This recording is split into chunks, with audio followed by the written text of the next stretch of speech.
জাভেদ, আমি অনলাইন হলাম।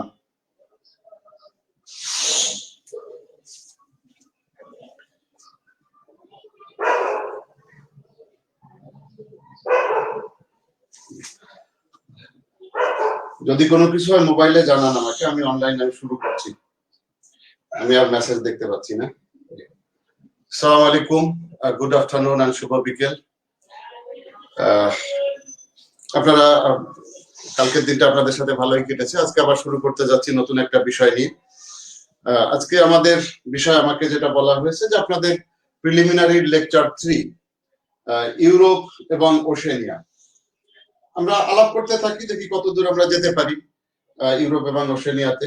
যে বিষয়গুলো আজকে আমি আলাপ করব বলে মনে করেছি সেই বিষয়গুলো মোটামুটি আমি একটু লিখে রেখেছি নিচের থেকে উপরের দিকে। যেমন ইউরোপের তথ্য কণিকা কিছু জিনিস, ইউরোপিয়ান ইউনিয়ন, আর্মেনিয়া আজারবাইজানের বর্তমান ইস্যুগুলো, রুশ বিপ্লব, ফরাসি বিপ্লব, মোটামুটি এরকম।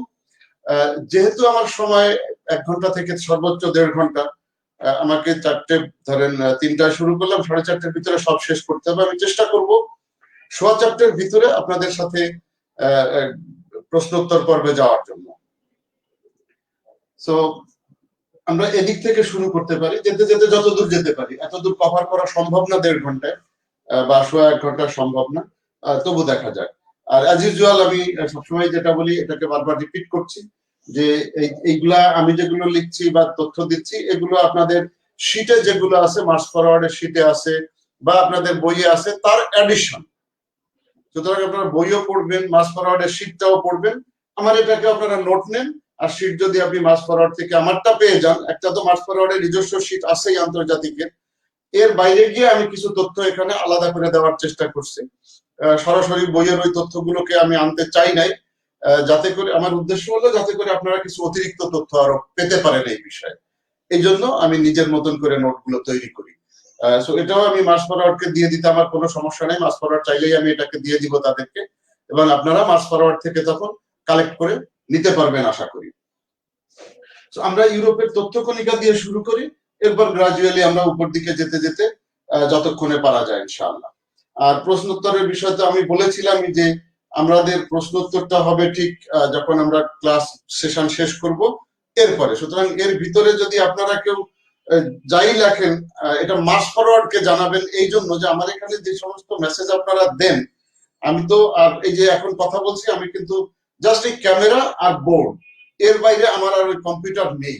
কম্পিউটারে যে আপনাদের ভিডিও আমি দেখবো বা আপনারা কি মন্তব্য করছেন যে স্যার শোনা যাচ্ছে না, অথবা অন্য কিছু দেখা যাচ্ছে না বা ডিসকানেক্ট হচ্ছে, কিছুই আসলে আমার শোনার উপায় নাই। আমি ঘরের ভিতর থেকে একা একা করছি। তো এই জন্য আমি অনুরোধ করব, যে কোনো ধরনের সমস্যা যদি হয়, মার্চ ফরওয়ার্ডের জাভেদ আছে টেকনিক্যাল টিমে, ওই আমাকে এখন কোঅপারেট করছে ওর অফিসে বসে দিলু রোডে।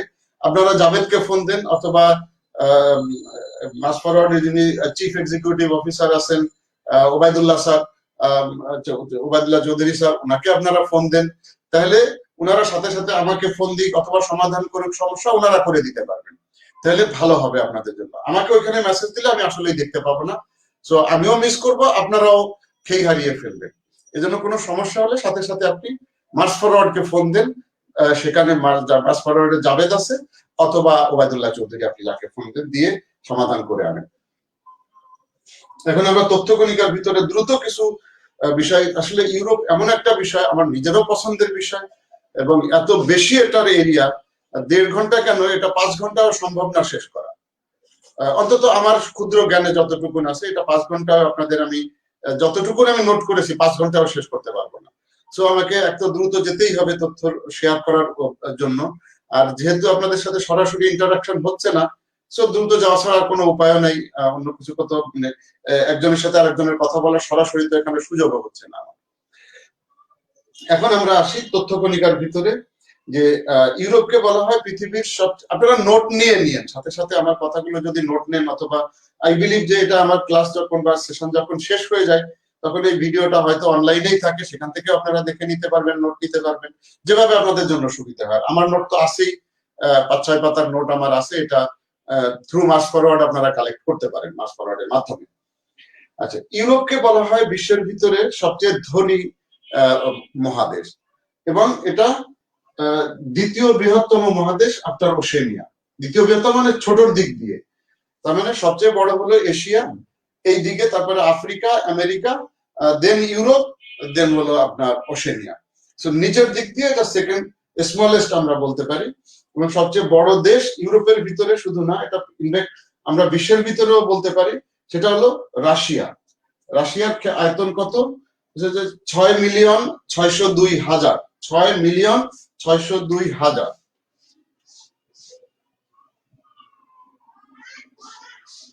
এত স্কয়ার মাইল। ইউরোপে সাধারণত বেশিরভাগ ক্ষেত্রে মাইল বাই ব্রিটিশ সিস্টেম ব্যবহার করা হয়, যখন আমরা আমেরিকান সিস্টেম ব্যবহার করি তখন কিলোমিটারে ব্যবহার করি, কিন্তু এখানে ব্রিটিশ সিস্টেম ব্যবহার করা হয়। সুতরাং রাশিয়ার এরিয়া, ক্ষেত্রফল, এবং পৃথিবীতে সবচেয়ে বড় দেশ, ইউরোপে তো বটেই, এবং এই রাশিয়াটা ইউরোপেও পড়েছে একটু আর এশিয়াতেও পড়েছে মিলে, যেমন টার্কি ইউরোপের অংশ, আবার এশিয়াতেও পড়েছে। রাশিয়ার একটা অংশ টার্কি, সরি, রাশিয়ার একটা অংশ এশিয়াতে পড়েছে, একটা অংশ ইউরোপের ভিতরে পড়েছে। এবং পৃথিবীর ভিতরে সবচেয়ে ছোট যে দেশটা সেটা হলো ভ্যাটিকান। ভ্যাটিকানের দৈর্ঘ্য জাস্ট 0.2 স্কয়ার মাইল, মানে 1 স্কয়ার মাইলের 5 ভাগের 1 ভাগ। 0.2 স্কয়ার মাইল, পৃথিবীর ভিতরে সবচেয়ে ছোট দেশ। এটা রোম শহরের ভিতরে দেয়াল দিয়ে ঘেরা, এবং এখানে সবচেয়ে বড় পৃথিবীর যে চার্চটা, ভ্যাটিকান সিটি, সেন্ট ব্যাসিলাস, সেন্ট ব্যাসিলা বলা হয় ভ্যাটিকানের যে চার্চের নাম, চার্চ সেন্ট পিটার্স ব্যাসিলাস, এটা হলো ফুল নাম, সেন্ট পিটার্স ব্যাসিলা। ওটা এই ভ্যাটিকান শহরেই আছে, যেটা পোপের দেশ আমরা বলতে পারি। দেন পৃথিবীর ইউরোপের ভিতরে হাইয়েস্ট পয়েন্ট মাউন্ট এলব্রস, এবং লোয়েস্ট পয়েন্ট হলো ক্যাসপিয়ান সি। মাউন্ট এলব্রস যেটা, এটা তারা সি লেভেল থেকে 5,642 ফিট উপরে, সি লেভেল থেকে 5,642 ফিট উপরে। লিখতে হলে তখন সমস্যাটা হয়ে যায়, যে সময় কুলায় পারি না আমি ওই দিক দিয়ে, না লিখেও তো পারা যায় না। এত 5,642, সরি, মিটার উপরে সি লেভেল থেকে মাউন্ট এলব্রস। আর সবচাইতে লোয়েস্ট পয়েন্ট হলো ক্যাসপিয়ান সি, যেটা আপনার প্রায় 92 ফিট নিচে, সি লেভেল থেকে 92 ফিট নিচে। এটা ক্যাসপিয়ান সি সমুদ্র পৃষ্ঠ থেকে 92 ফিট নিচে নিচে, আর এটা হলো উপরে সি লেভেল থেকে। ইউরোপের নামকরণটা একটু বলা দরকার, যে এটা কিভাবে নামকরণটা হলো। ইউরোপের নামকরণের খুব মজাদার একটা কাহিনী আছে। ফোনেসিয়ান প্রিন্সেস ছিল সেই সময় ইউরোপা নামে, এই জন্য দেখবেন ইউরোপের নাম এখনো কিন্তু ইউরোপ না, ইউরোপ আমরা বলি, ওটার অফিসিয়ালি নাম হলো ইউরোপা। ইউরোপা এটাই অফিসিয়াল নাম। তো এটা কিভাবে আসলো? আমরা বলছি ফোনেসিয়া, ফোনেসিয়াটা ছিল লেভেন্ট অঞ্চলে।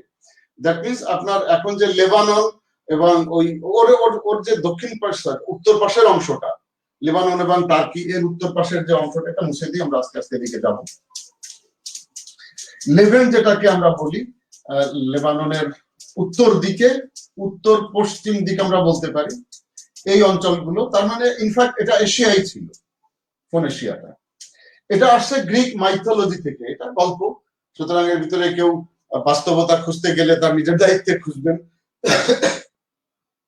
সত্য মিথ্যা কোনো কিছু বলার আমার উপায় নাই। গ্রিক মাইথোলজির এটা অংশ। ফোনেশিয়ান প্রিন্সেস, উনার নাম ছিল ইউরোপা।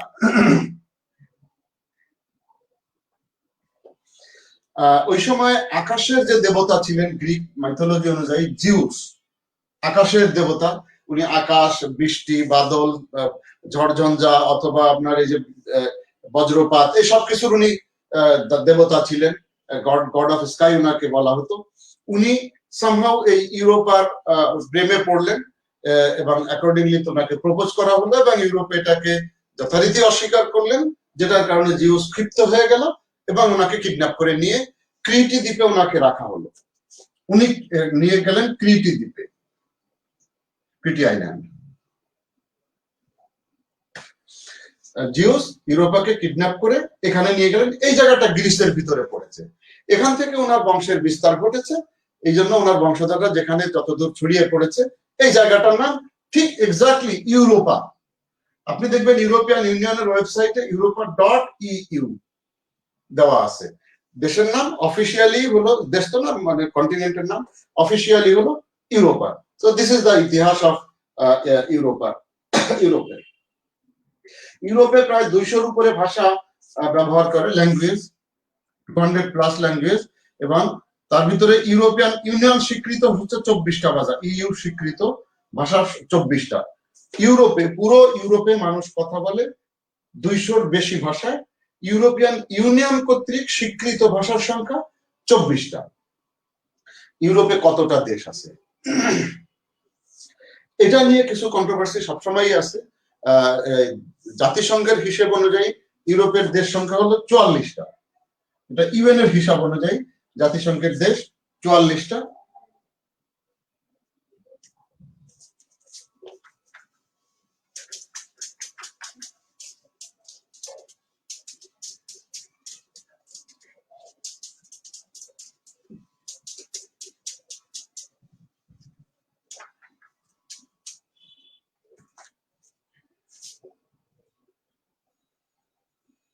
ইউএন, ইউরোপিয়ান ইউনিয়ন তারা নিজেরা বলে যে ইউরোপে মোট দেশের সংখ্যা 50টা।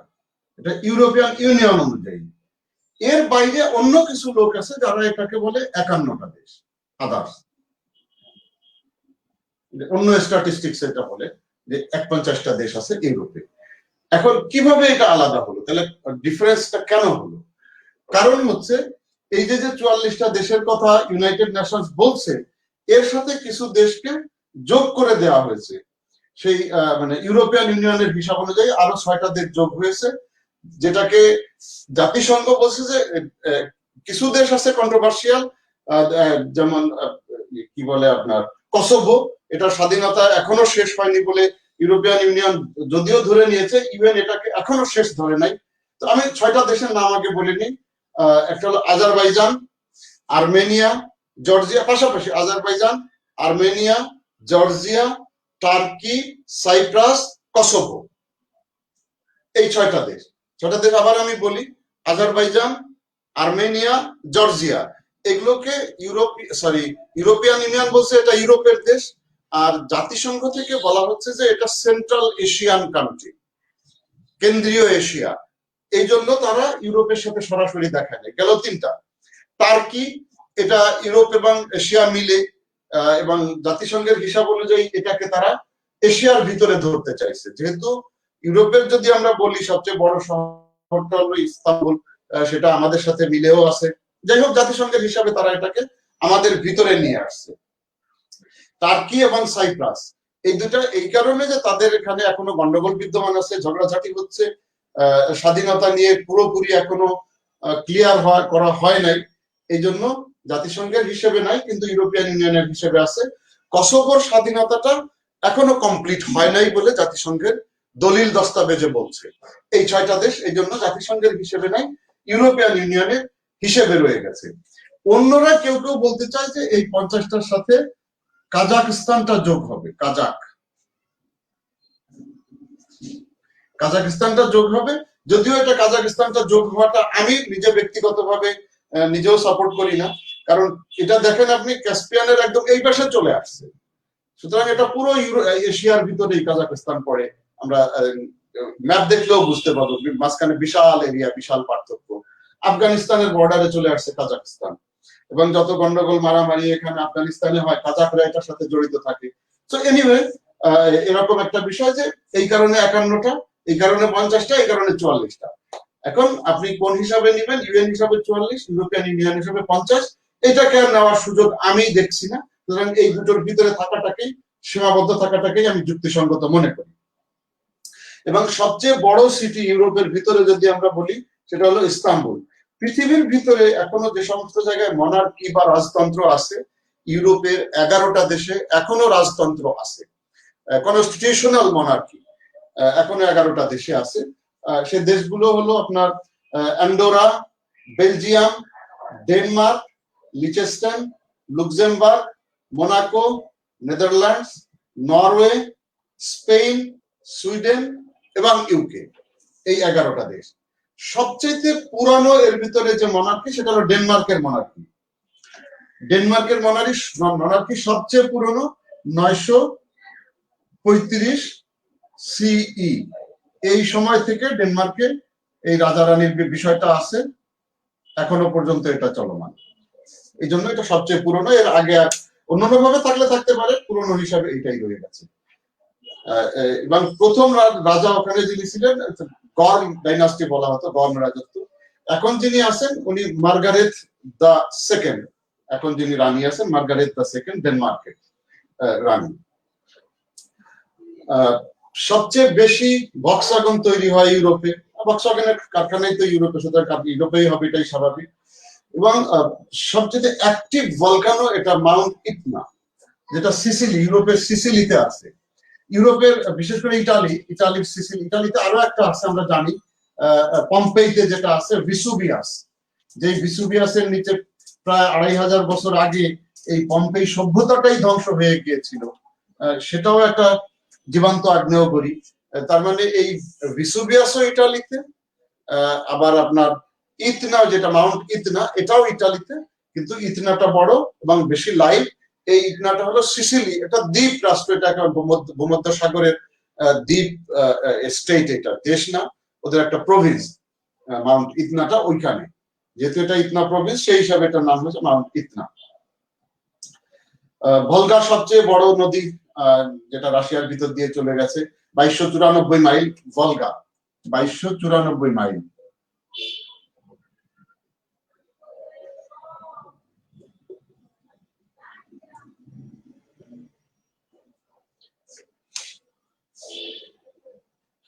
সবচেয়ে বড় চার্চ আমরা বলছি যেটা সেন্ট ব্যাসিলাস বা সেন্ট পিটার্স ব্যাসিলা বলে, যেটা ভ্যাটিকানের যে চার্চটা সেটা।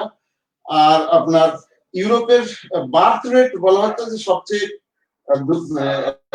প্রয়োজনের চেয়ে কম আছে, যেটা 9.5 পার 1000, এটা হলো বার্থ রেট। আর ডেথ রেট সেখানে আছে 10.7 পার 1000। এটা বার্থ রেট, এটা ডেথ রেট। এখন মানে বাচ্চা যদি ধরা হয়, তো সাধারণত হিসেব করা যায় একজন মা প্রতি, স্ট্যান্ডার্ড যদি আমরা ধরি, যে ব্যালেন্স যদি শূন্য গ্রোথ রেট আমরা সাধারণত যেটাকে বলে থাকি, যে মা প্রতি 2.1 এভারেজে 2.1 বাচ্চা যদি হয়, তাহলে আমরা ধরে নিই যে জনসংখ্যা কমবেও না বাড়বেও না। ইউরোপের এটা এভারেজে এখন আছে 1.55। তার মানে এই জন্য বলা হচ্ছে যে ইউরোপের এই যে গ্রোথ রেট নেগেটিভে আছে। সুতরাং আমাদের সুযোগ আছে ইউরোপে চলে যাওয়ার। দিন দিন তাদের বুড়ো লোকের সংখ্যা বাড়ছে, যেহেতু শিশুর জন্মের হার প্রয়োজনের তুলনায় কম, সুতরাং বুড়ো যারা আছে, আগে যারা জন্মেছে, বুড়ো লোকের সংখ্যা প্রতিদিনই বাড়ছে। ইয়াং লোকের সংখ্যা বা কর্মক্ষম লোকের সংখ্যা কমে আসছে, যে কারণে ওদের ইন্ডাস্ট্রিয়ালাইজেশন বা অন্যান্য যে সার্ভিস সেক্টরের লোকের অভাব পড়ছে, এখনো পড়ছে। আর বৃদ্ধ লোকদের পিছনে খরচও বেশি হয়, সেখানে আবার ইয়াং জেনারেশনকেও কাজ করতে হয় এই বৃদ্ধ লোকদের ওয়েলফেয়ার দেখাশোনার জন্য। সো আমাদের জন্য সুযোগ আছে, আমরা এই দেশে মাইগ্রেট করে যেতে পারি। আমরা ইউরোপিয়ান সরকারকে বলতে পারি যে আমাদেরকে নিয়ে যাক, আমাদের গ্রোথ রেট অনেক ভালো আছে, আমরা চলে যেতে পারি। এনিওয়ে, পৃথিবীর ভিতরে সবচাইতে হাইয়েস্ট লাইফ এক্সপেক্টেন্সি হলো মোনাকোতে। আমরা জাপানকে বলি, জাপান হলো এভারেজে, বাট মোনাকোতে সবচেয়ে বেশি, জাপানের চেয়েও বেশি মোনাকোতে, এবং পৃথিবীর ভিতরে সবচেয়ে বেশি এটা। সেটার রেট হলো আপনার 89.4।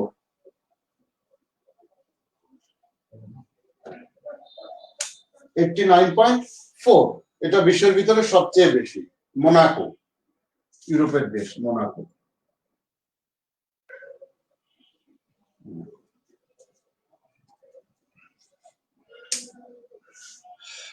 সবচেয়ে বেশি জাস্ট মজার হিসাবে বলতে পারি যে আইসল্যান্ডে কোনো মশা নাই, ইউরোপের এক দেশ, পৃথিবীর ভিতরে একমাত্র দেশ যে দেশে কোনো মশা নাই।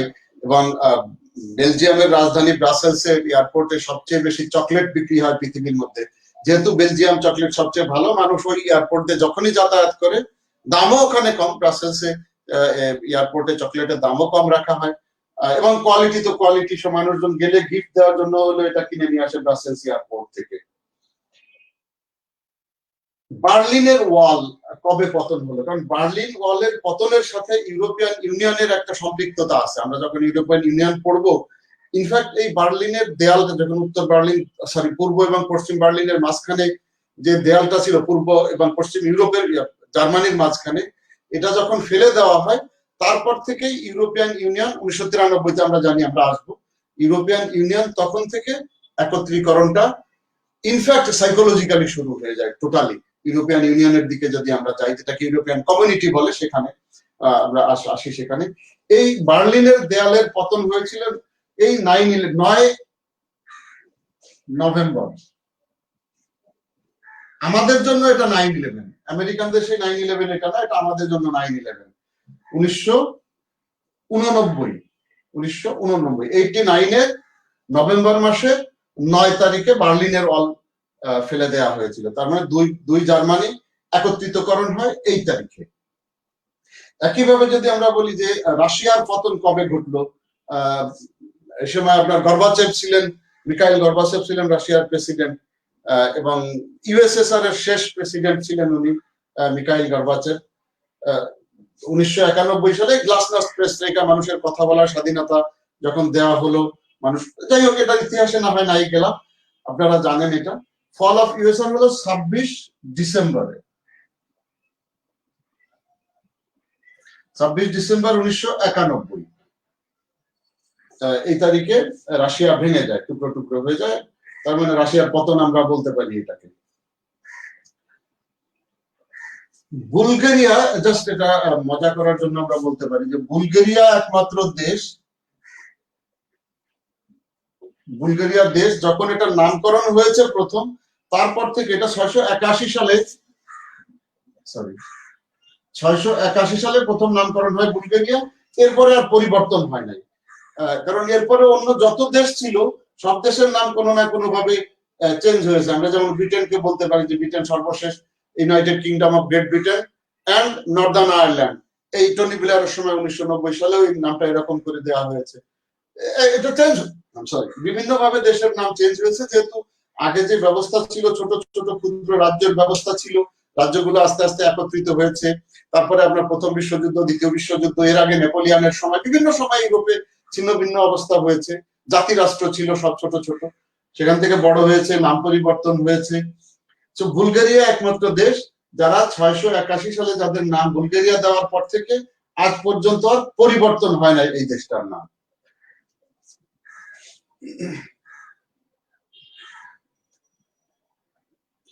ইউরোপের ভিতরে সবচাইতে পুরনো দেশের নাম হলো সেন্ট ম্যারিনো। সেন্ট ম্যারিনো সবচেয়ে পুরনো যে দেশটা। 301 সালে এটার জন্ম হয়েছে।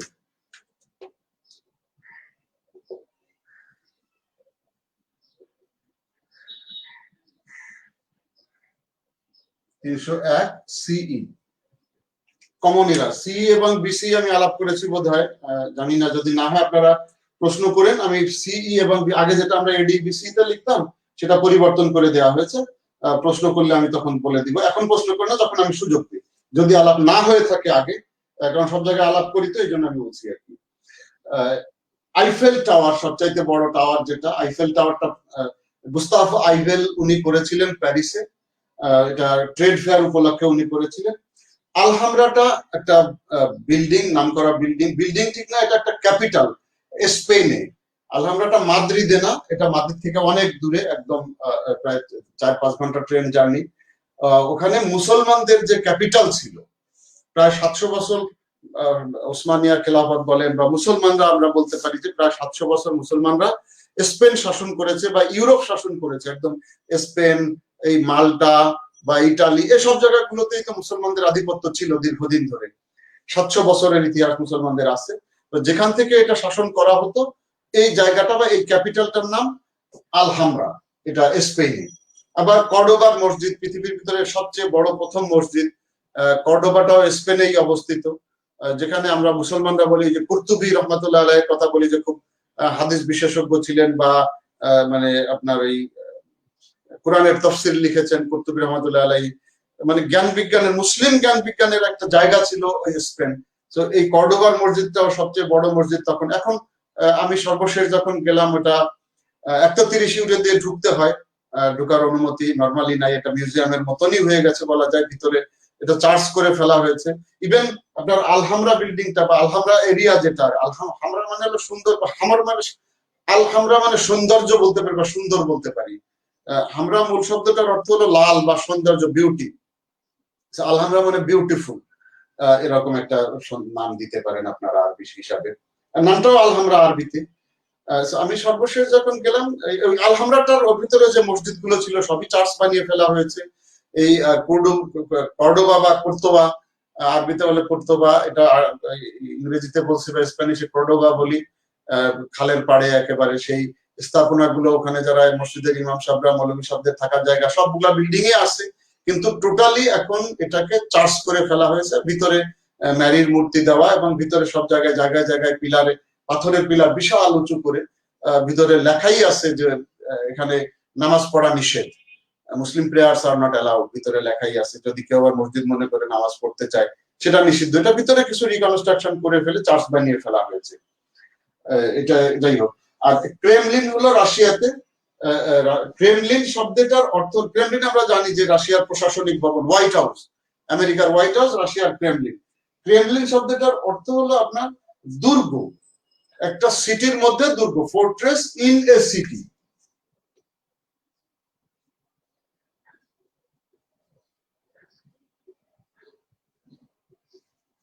Fortress in a city, Kremlin শব্দের ওটাই অর্থ, এটা ক্রেমলিন। ক্রেমলিন শব্দের অর্থ ফোর্ট্রেস ইন এ সিটি, একটা শহরের ভিতরে দুর্গ।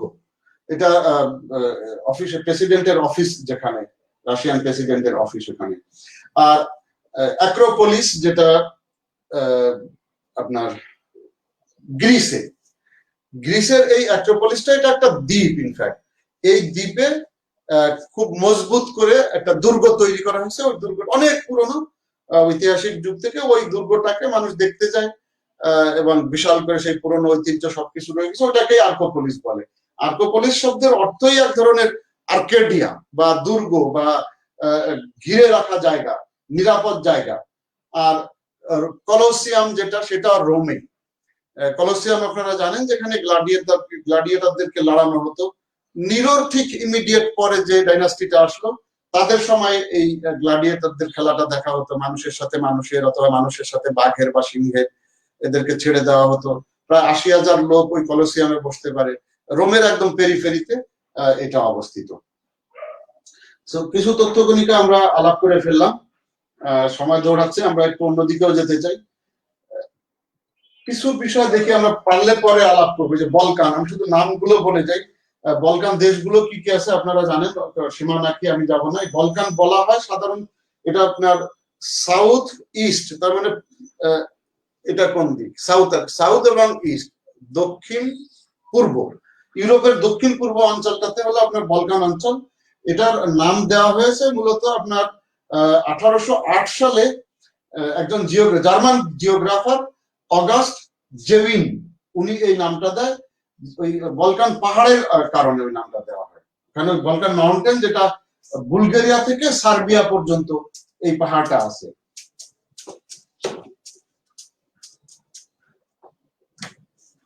বলকান পাহাড়ের নাম অনুসারে বুলগেরিয়া থেকে সার্বিয়া পর্যন্ত অঞ্চলটাকে বলকান অঞ্চল বলা হয়। এটা 1808 সালে একজন জার্মান জিওগ্রাফার, ওনার নাম ছিল অগাস্ট জেভিন, ZEUNE, জেউইন, অগাস্ট জেউইন। এই ভদ্রলোক 1808 সালে বলকান পাহাড়ের নাম অনুসারে, যা আপনার বুলগেরিয়া থেকে সার্বিয়া পর্যন্ত, বুলগেরিয়া থেকে এইটুকুন পুরো অঞ্চলটা, সার্বিয়া পর্যন্ত যে অঞ্চলটা, এই অঞ্চলটাকে বলকান নাম দিলেন। এরপরে স্ক্যান্ডিনেভিয়া, এইখানে আমরা অনেকেই কনফিউজ করি স্ক্যান্ডিনেভিয়া এবং নর্ডিক, সবাই আমরা এক মনে করে ফেলি। এখানে 5টা দেশ আছে, তার ভিতরে যে নরওয়ে, সুইডেন, ডেনমার্ক, এটা হলো স্ক্যান্ডিনেভিয়ান অঞ্চল। আইসল্যান্ড এবং ফিনল্যান্ড যখন যোগ হলো এই তিনটার সাথে, আইসল্যান্ড এবং ফিনল্যান্ড, এটা নর্ডিকের অংশ হিসেবে আসছে। আমি ছোট্ট করে একটু ব্যাখ্যা দেওয়ার চেষ্টা করি। আমরা আগে যে 3টা দেশের কথা বললাম, নরওয়ে, সুইডেন এবং ডেনমার্ক, স্ক্যান্ডিনেভিয়া হলো ওই পেনিনসুলাটার নাম, এবং এটা জিওগ্রাফিক কোনোটেশন। স্ক্যান্ডিনেভিয়া এটা অঞ্চলের নাম, সেই হিসাবে বলা হয়েছে স্ক্যান্ডিনেভিয়ান কান্ট্রি। যেমন আমরা সাউথ এশিয়া, তো সাউথ এশিয়ান কান্ট্রি, তো ওরকমের স্ক্যান্ডিনেভিয়া অঞ্চলের নাম অনুসারে ওই 3টা দেশ। মানুষ এই 5টাকে মিলে স্ক্যান্ডিনেভিয়ানও বলে, নর্ডিকও বলে। ইনফ্যাক্ট জিওগ্রাফিক্যাল পজিশন স্ক্যান্ডিনেভিয়াতে ওই 3টা দেশ আসে, আর 5টা দেশ হলো ওই 3টা প্লাস আইসল্যান্ড এবং ফিনল্যান্ড। এটা মিলে জাতিগতভাবে এটাকে বলা হয়ে থাকে নর্ডিক অঞ্চল। এটাকে বোঝানোর জন্য এই নর্ডিক শব্দটার অর্থ হলো উত্তর, নর্থ। এটা ফ্রেঞ্চরা প্রথম লা পেজ দে নর্থ, তারা নাম দিয়েছিল যে নর্ডিক, ওদের ভাষায়, ফ্রেঞ্চ ভাষায় লা page they north.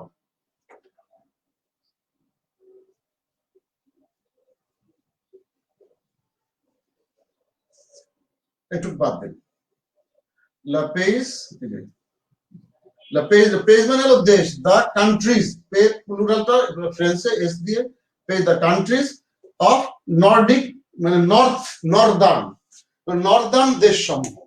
That means এই 5টা দেশ একদম উত্তরে ইউরোপের, সেই হিসাবে ফ্রেঞ্চরা এটার নাম দিয়েছিল নর্ডিক। বাট নর্ডিকটা সাধারণত একটা জাতিগত নাম, আর স্ক্যান্ডিনেভিয়াটা এটা জিওগ্রাফিক্যাল নেম।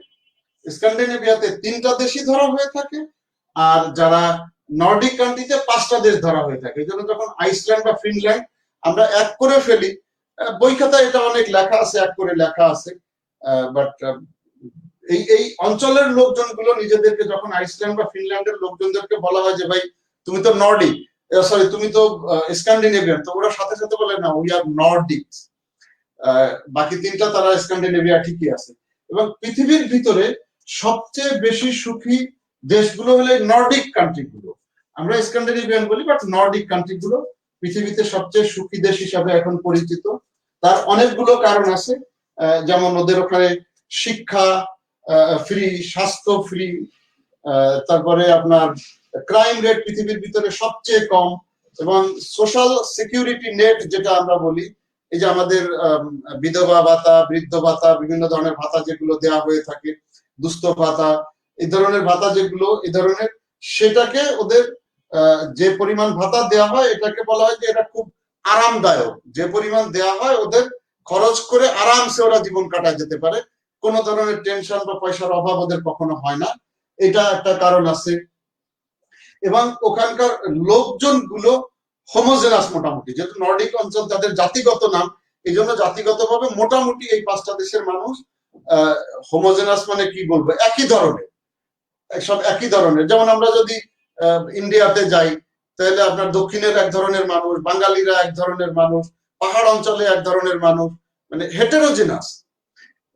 কিন্তু এদের ক্ষেত্রে বলা হয়েছে এটা হোমোজেনাস, তাদের সব একই ধরনের কালচার, একই ধরনের মানুষের স্বভাব বৈশিষ্ট্য, সবকিছু তারা একই ধরনের, এই জন্য বলা হয়েছে এটা হোমোজেনাস। এবং তাদের যে উন্নয়ন, এটা মোটামুটি একটা সুষম উন্নয়ন। আমাদের দেশগুলোতে উন্নয়নগুলো বিষম হয়ে থাকে, কারণ একজনের কাছে হাজার হাজার কোটি ডলার আছে, মানে মিলিয়নস অফ ডলারের মালিক, আর একজন হয়তো সারাদিন কষ্ট করে যে 500 টাকা পাইতে যান বের হয়ে যাচ্ছে, সংসার চালাইতে গিয়ে যান বের হয়ে যাচ্ছে। এভারেজ করলে তো আমার ইনকামের পরিমাণ 1500, 1600, 1800 ডলার, কিন্তু ডিসপ্যারিটিটা খুব বেশি। এই নর্ডিক অঞ্চলে এই ডিসপ্যারিটিটা খুব কম। সম্পদের বিভাজন বা সম্পদের যে মানুষের হাতে যেভাবে দেওয়া হয়েছে উন্নয়নের কারণে মোটামুটি একটা সমতা ওখানে আছে, যে একজন অসম্ভব ধনী এবং আরেকজন না খেয়ে আছে, এই ধরনের না, সম্পদ পচে যাওয়ার মতন অবস্থা ওখানে দেখা যায় না। তো এইগুলো কারণে স্ক্যান্ডিনেভিয়া নর্ডিক কান্ট্রি গুলোকে বলা হয় পৃথিবীর ভিতরে হ্যাপিয়েস্ট কান্ট্রি এরা, বা এই অঞ্চলটাকে বলা হয় হ্যাপিয়েস্ট অঞ্চল। এরপরে যদি আমরা আসি ককেশাস অঞ্চল, কোনটাকে বলে এই সরি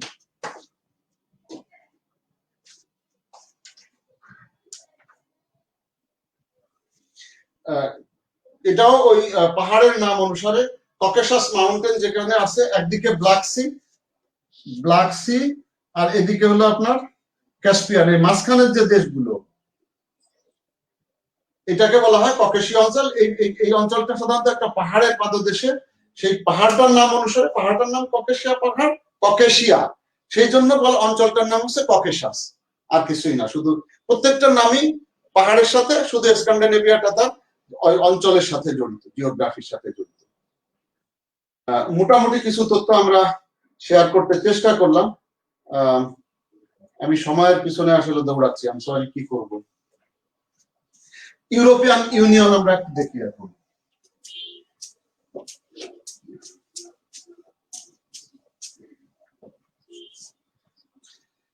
ইউরোপিয়ান ইউনিয়নের জন্মের ইতিহাসটা একটু আমাদের জানলে ভালো হয়। ইউরোপিয়ান ইউনিয়ন কিভাবে হলো? ইনফ্যাক্ট 9th মে 1950, এটা ইউরোপিয়ান ইউনিয়নের জন্য খুব গুরুত্বপূর্ণ একটা দিন। এই দিনে French foreign minister Robert Schuman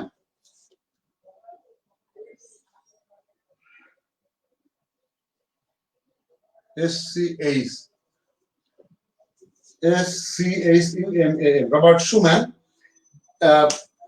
পররাষ্ট্রমন্ত্রী ছিলেন ফ্রান্সের। 9 মে 1950 তারিখে প্যারিসে উনি একটা ডেলিভারেশন দেন, একটা বিবৃতি দেন, বক্তৃতা দেন।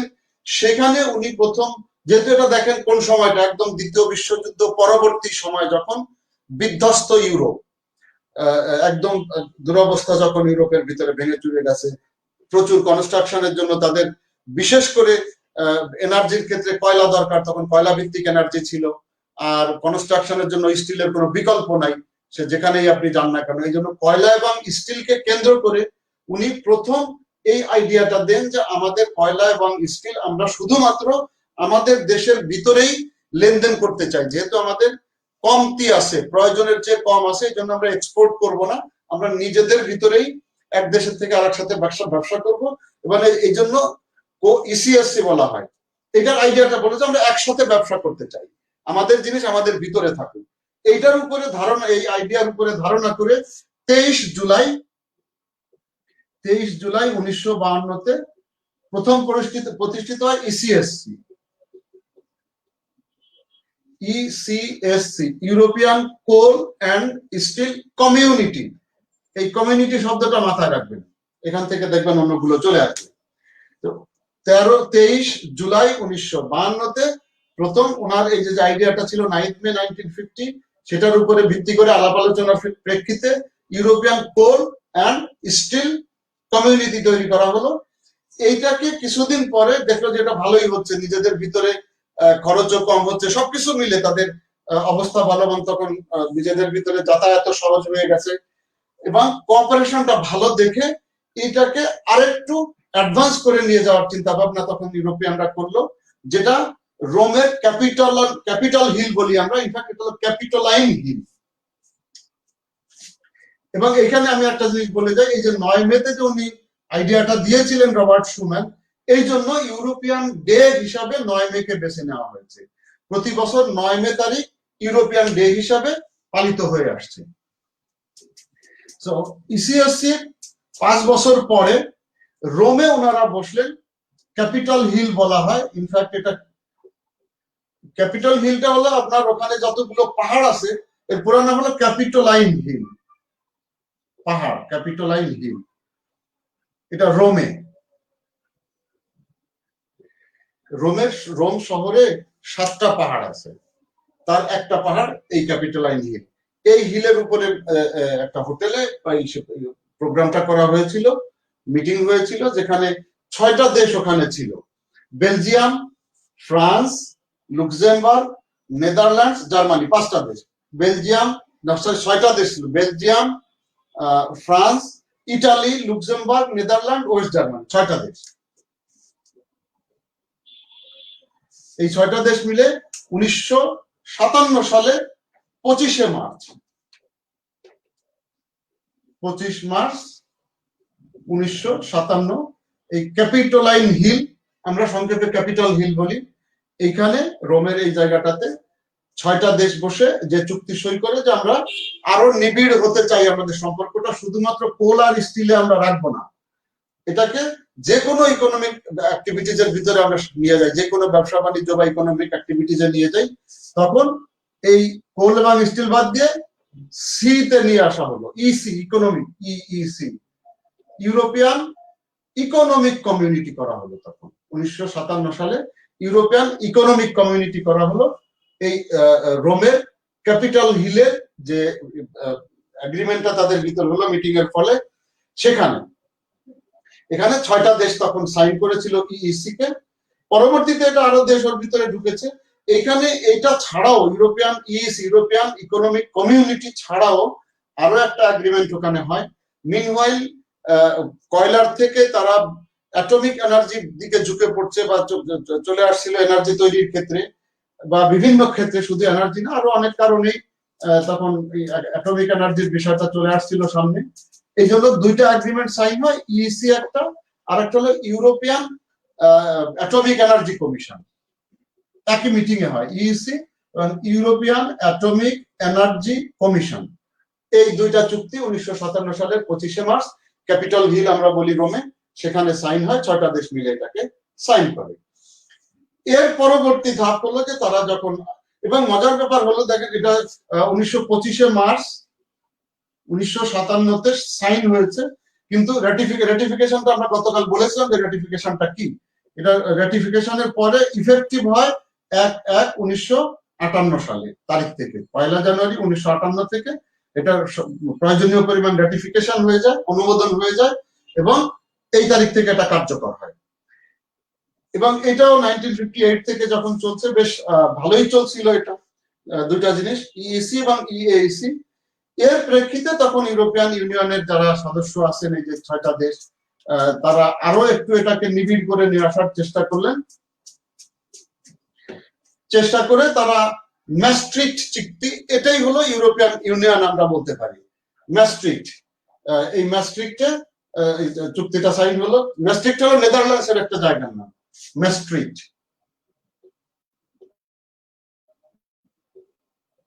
ডাবল এ হবে।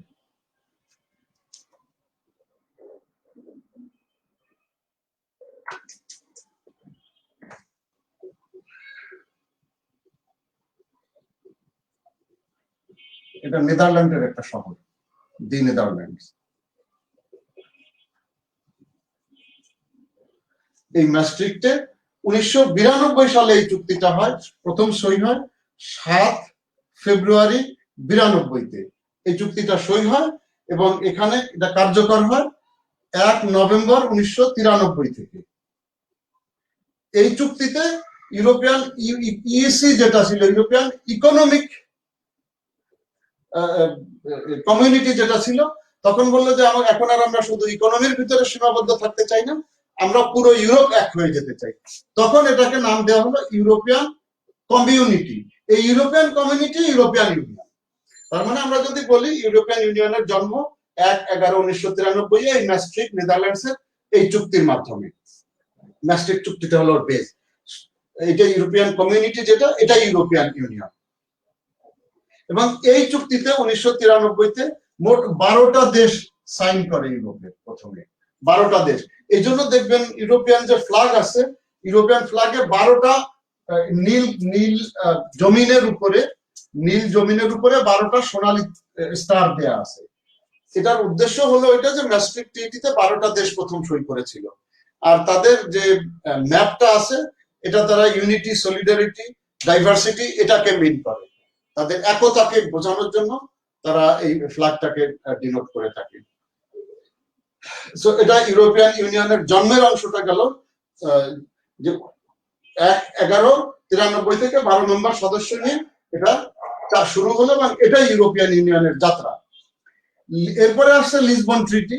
লিসবন পর্তুগালের একটা জায়গার নাম, যেটা 13-12 তারিখে 13-12-2007 তারিখে সাইন হয়। কি আমি বলতেছি আগে এটা ডেটটা লিখিনি, এবং এটা কার্যকর হয়, ইফেক্টিভ হয় আপনার 1 ডিসেম্বর 2009 থেকে। 2009 থেকে এটা কার্যকর হয়। লিসবন ট্রিটিটা হলো যে ম্যাস্ট্রিক্ট ট্রিটিটা ছিল, সেই ট্রিটির ভিতরে আরো দু একটা জিনিসকে সংশোধন করা তারা প্রয়োজন মনে করলো, ইনকর্পোরেশন করা। যেমন ইউরোপিয়ান কাউন্সিলের প্রেসিডেন্টের পদ আগে ছিল বেশি, সেটাকে বললো যে না, এটা 6 মাস পর পর যাতে সবাই করতে পারে, সদস্য বাড়ছে। এই ধরনের কিছু সংশোধনীমূলক বিষয়ের ভিতরে ছিল, খুব আহামরি বেশি কিছু না। মূল কোন কাজের ভিতরে মূল জিনিসটাতে এগ্রিমেন্টে হাত দেওয়া হয় না এই সময়টাতে। এখন আমরা আসি যে আমাদের কতগুলো মেম্বার আছে এই সময় ইউরোপিয়ান ইউনিয়নে। আমরা জানি যে 27টা মেম্বার এই মুহূর্তে আছে। এইখান থেকেও দেখবেন যে এক ধরনের 50টা যে দেশ আছে ইউরোপ, সেটাও বের হয়ে আসবে। এই মুহূর্তে ইউরোপিয়ান ইউনিয়নের মেম্বার আছে 27টা, এবং সর্বশেষ মেম্বার হলো ক্রোয়েশিয়া। ইউরোপিয়ান সর্বশেষ মেম্বার ক্রোয়েশিয়া।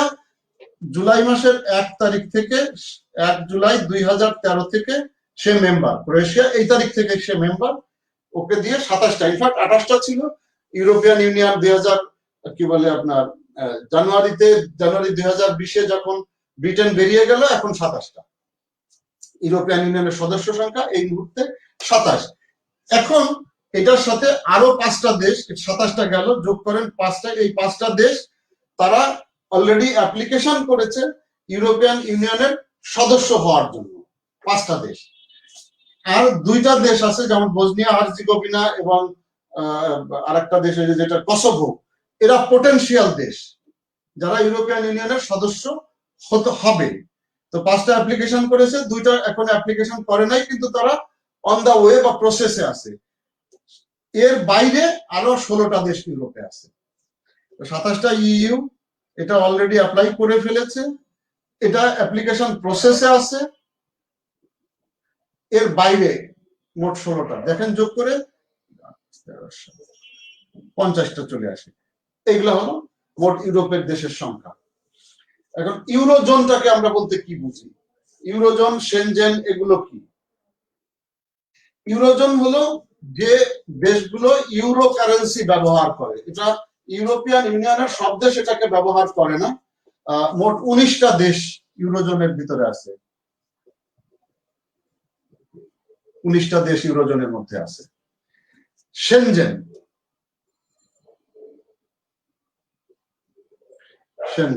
সেনজেন হলো লুক্সেমবার্গের একটা ছোট্ট গ্রামের মতন আর কি, শহর তো বটেই, গ্রামের সুন্দর একটা গ্রাম এটা সেনজেন, লুক্সেমবার্গের।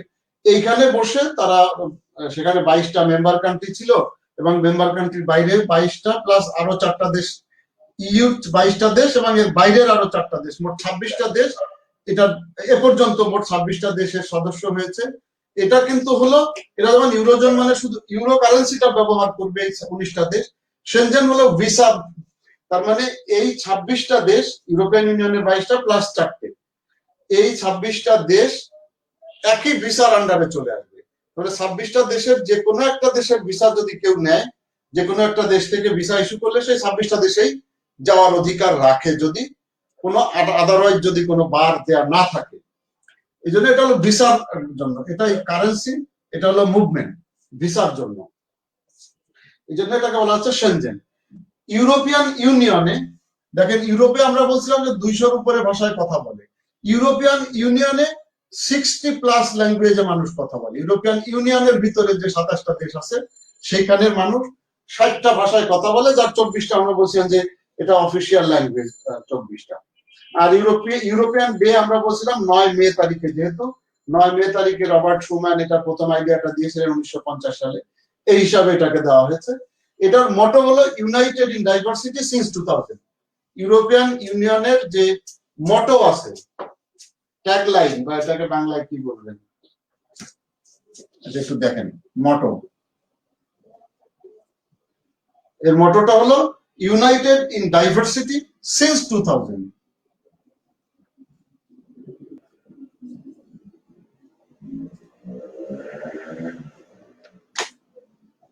united in diversity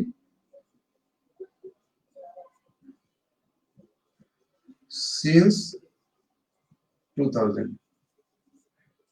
তার বছর মিন করে আর কি, বাট বিষয়টা ইউনাইটেড ইন ডাইভার্সিটি, এটা তাদের মূল মটো। তার মানে তাদের ডাইভার্সিটি আছে, কিন্তু এই ডাইভার্সিটি নিয়েই তারা আবার এক, যার যার ডাইভার্সিটি তার তার কাছেই আছে, এটাতে কেউ হাত দিচ্ছে না, কিন্তু তারা অন্য সব ক্ষেত্রে মানসিকভাবে এক, তাদের দূরত্ব নেই, একই কারেন্সি, একই অঞ্চল, একইভাবে তারা ব্যবহার করছে, এটাকে মিন করা হয়।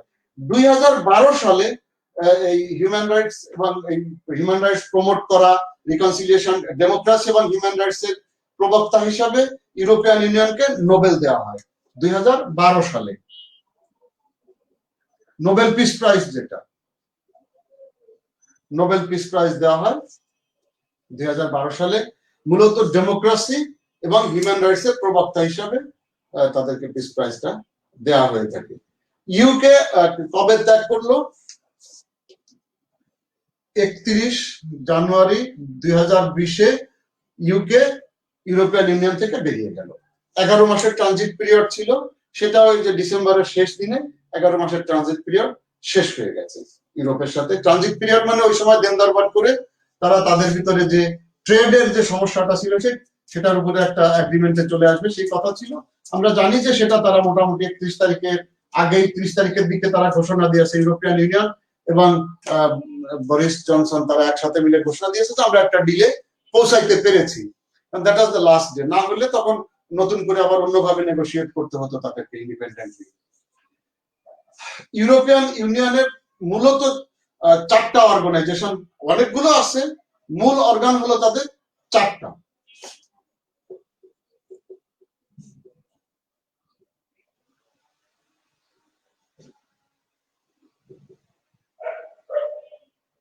European parliament,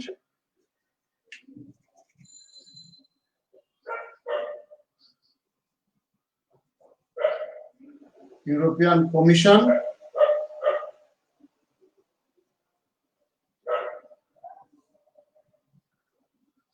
council of the EU, আর একটা হলো ইউরোপিয়ান কাউন্সিল, একই নাম, বি কেয়ারফুল,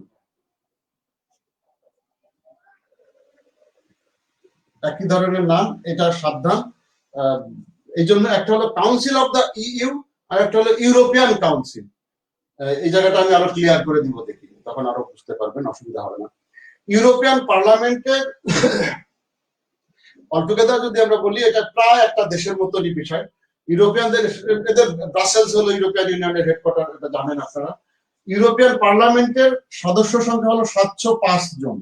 এদেরকে এমপি না বলে MEP বলা হয়, মেম্বার অফ ইউরোপিয়ান পার্লামেন্ট। এবং এটা যে 27টা দেশ আছে, ইউরোপিয়ান ইউনিয়নভুক্ত যে দেশগুলো আছে, প্রত্যেক দেশে তাদের জনসংখ্যার ভিত্তিতে এটাকে ভাগাভাগি করে দেওয়া হয়েছে, যেখানে সর্বনিম্ন মেম্বার সংখ্যা 6 এবং সর্বোচ্চ 96-তে পড়েছে। একটা দেশে সর্বনিম্ন 6 জনসংখ্যার উপরে এবং সর্বোচ্চ 96 জন পর্যন্ত এই MEP-র কোটা পেয়েছে তারা, জনসংখ্যার উপরে ভিত্তি করে। স্বাভাবিকভাবে পার্লামেন্ট তো পার্লামেন্টই, এরা নীতি নির্ধারণের ক্ষেত্রে সর্বোচ্চ ফোরাম আমরা বলতে পারি, যে এখানেই সব ধরনের সিদ্ধান্ত তারা পাশ করিয়ে নিতে হয়, আমাদের যেরকম সংসদ একই রকমের। এটার যিনি প্রেসিডেন্ট এখন আছেন, তার মানে সংসদের প্রেসিডেন্ট যিনি, স্পিকার ডেভিড সাসোলি, উনি একজন ইটালিয়ান নাগরিক। সাধারণত এটা ডেভিড সাসোলি, ইটালিয়ান ভদ্রলোক, ডেভিড সাসোলি। তার মেয়াদ হলো 2.5 বছরের এবং একবার রিনিউ করা যাবে। এটা রিনিউয়েবল হলে একবার রিনিউ করা যাবে। তার মানে যদি রিনিউ হয় তাহলে 5 বছর পর্যন্ত উনি ইউরোপিয়ান পার্লামেন্টে স্পিকার হিসাবে থাকতে পারবেন।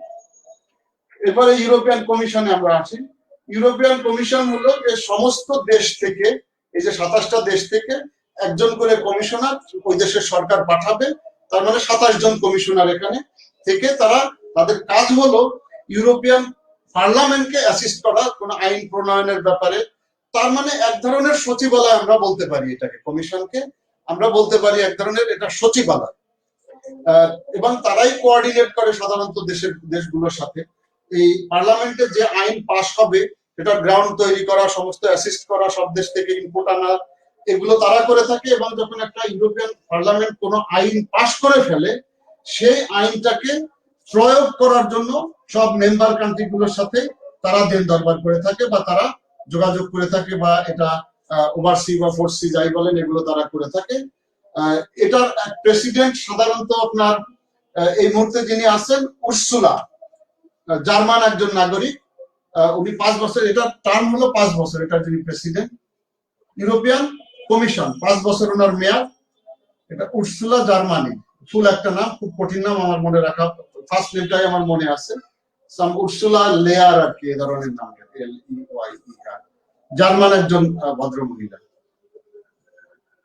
উনি এই কমিশনের প্রধান। এরপরে আমরা আসতেছি কাউন্সিল অফ দ্য ইইউ, মুছে দিয়ে জায়গা দেখুন।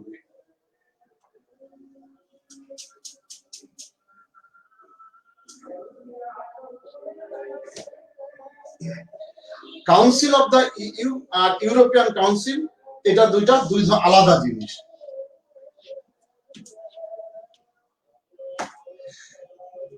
কাউন্সিল অফ দ্য ইইউ হলো, এরা সাধারণত ইউরোপিয়ান ইউনিয়নের লকে অ্যাডপ্ট করার জন্য তারা নেগোশিয়েট করে থাকে। ইউরোপিয়ান ইউনিয়ন যে ল পাস করে তার আগে এটা নীতি নির্ধারণী ফোরামের একটা, তার মানে এটা মন্ত্রিসভা। আমরা যদি সহজে বলি এটা হলো মন্ত্রিসভা। কিভাবে গঠিত হয় কাউন্সিল? ইউরোপিয়ান ইউনিয়ন ভুক্ত সব দেশে সংশ্লিষ্ট মন্ত্রীরা আছে, সংশ্লিষ্ট মন্ত্রীরা সংশ্লিষ্ট বিষয়ের উপরে একসাথে বসে সিদ্ধান্ত নেবে। দ্যাট মিনস, আমি এটাকে ক্লিয়ার করি, সে ধরেন কোনো একটা ফাইন্যান্সিয়াল ইস্যু দাঁড়িয়েছে, ইকোনমিক বা ফাইন্যান্সিয়াল ইস্যু, তখন এই 27 দেশের ফাইন্যান্স মিনিস্টাররা এটার উপরে বসবে এবং তারা সমাধান দিবেন। এই 27 জন ফাইন্যান্স মিনিস্টার হলো ফাইন্যান্স সংক্রান্ত বিষয়ের কাউন্সিল ইউরোপিয়ান ইউনিয়নের। তারা তার নিজের দেশে না, ব্রাসেলসে আসবে, তারা সমাধান করবে। পরিবেশগত কোনো বিষয় হলো, কারণ পরিবেশ সংক্রান্ত যে মন্ত্রীরা আছেন এই 27 দেশের দায়িত্বে যারা আছেন, ওনারা এসে এটার ব্যাপারে সমাধান করবেন। তার মানে সংশ্লিষ্ট দেশের সংশ্লিষ্ট মন্ত্রীরা সংশ্লিষ্ট কমিটিতে থেকে যে কাজ করে ওইটাই হলো কাউন্সিল। তার মানে মন্ত্রীদের কাউন্সিল এটা। দেশ যদি আমরা বলতাম তাহলে বলতে পারি এটা মন্ত্রী পরিষদ, আমাদের দেশের হিসাবে যদি আমরা বলি মন্ত্রী পরিষদ এটা ইউরোপিয়ান কাউন্সিলে। এটার প্রেসিডেন্সি সাধারণত, এটা ওই যে লিসবন এগ্রিমেন্টের সময় এটার সময়টা পরিবর্তন হয়েছিল, যে এটা 6 মাস করে এদের মেয়াদ থাকে এবং অ্যালফাবেটিক্যালি এটা পরিবর্তন হতে থাকে। প্রেসিডেন্টশিপটা, প্রেসিডেন্টের মেয়াদ মানে ওই কাউন্সিলের প্রেসিডেন্ট মেয়াদ হলো 6 মাস, এবং এটা রোটেট করতে থাকে দেশগুলোর অ্যালফাবেটিক নাম অনুযায়ী, অ্যালফাবেটিক অর্ডার। যেমন 31শে ডিসেম্বর পর্যন্ত ছিল জার্মানি, এখন জানুয়ারির 1 তারিখ থেকে নতুন প্রেসিডেন্ট। জার্মানির পরে আসে গ্রিস, বানান অনুযায়ী। এই জানুয়ারির 1 তারিখ থেকে 6 মাসের জন্য গ্রিস এখন এই European council of European council না, কাউন্সিল অফ দ্য ইইউ এর প্রেসিডেন্ট হিসাবে 1 তারিখে দায়িত্ব নিয়েছে 6 মাসের জন্য।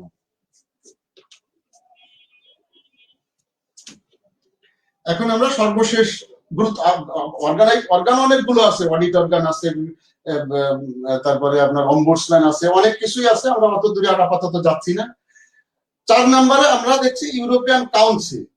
ইউরোপিয়ান কাউন্সিল হলো সমস্ত ইউরোপিয়ান ইউনিয়ন ভুক্ত যতগুলো দেশ আছে এই দেশগুলোর যারা সরকার বা রাষ্ট্রপ্রধান, ধাপে ধাপে দেখেন, পার্লামেন্টে তারা নির্বাচিত হয়ে আসলো 705 জন। তারপরে হলো কমিশনে এটা মানে অফিসিয়ালদের ভিতরে সর্বোচ্চ পর্যায়ের অফিসিয়ালদেরকে প্রত্যেক দেশ একজন করে কমিশনার পাঠিয়ে দিল তারা, তার মানে আমরা বললাম এটা সচিবালয়। 3 নম্বরে আসলো কাউন্সিল অফ দ্য ইইউ, তার মানে ইউরোপিয়ান ইউনিয়নের এটা মন্ত্রী পরিষদ। এরপরে আসতেছে ইউরোপিয়ান কাউন্সিল, এইটা হলো এই ইউরোপিয়ান ইউনিয়ন ভুক্ত সব দেশের সরকার বা রাষ্ট্রপ্রধান, যিনি সরকার প্রধান অথবা রাষ্ট্রপ্রধান থাকবেন, তিনি ইউরোপিয়ান কাউন্সিলের সদস্য হবেন। এবং এর সাথে আরো আরো দুজন অ্যাড হবে, একটা হলো ইউরোপিয়ান কমিশন এবং ইউরোপিয়ান কাউন্সিল, যেটা কাউন্সিল অফ দ্য ইইউ। এই দুজনও ইউরোপিয়ান কমিশনে ধরেন 27টা দেশ থেকে 27 জন প্রেসিডেন্ট বা রানী বা প্রাইম মিনিস্টার থাকলো, তার সাথে যোগ হবে ইউরোপিয়ান কমিশন, যেটা কমিশনের যিনি প্রেসিডেন্ট উনিও থাকবেন, আর একজন থাকবেন কাউন্সিল অফ দ্য ইইউ এর যিনি প্রেসিডেন্ট উনি থাকবেন। আর প্রয়োজনীয় ক্ষেত্রে যেটা ফরেন অ্যাফেয়ার্স কমিটির প্রধান থাকেন, প্রয়োজন হলে তাকে ডাকা হয়। তো মূলত এই 27 পদাধিকার বলে এইজন, আর এইজনের 29 জন এই ইউরোপিয়ান কাউন্সিলের সদস্য।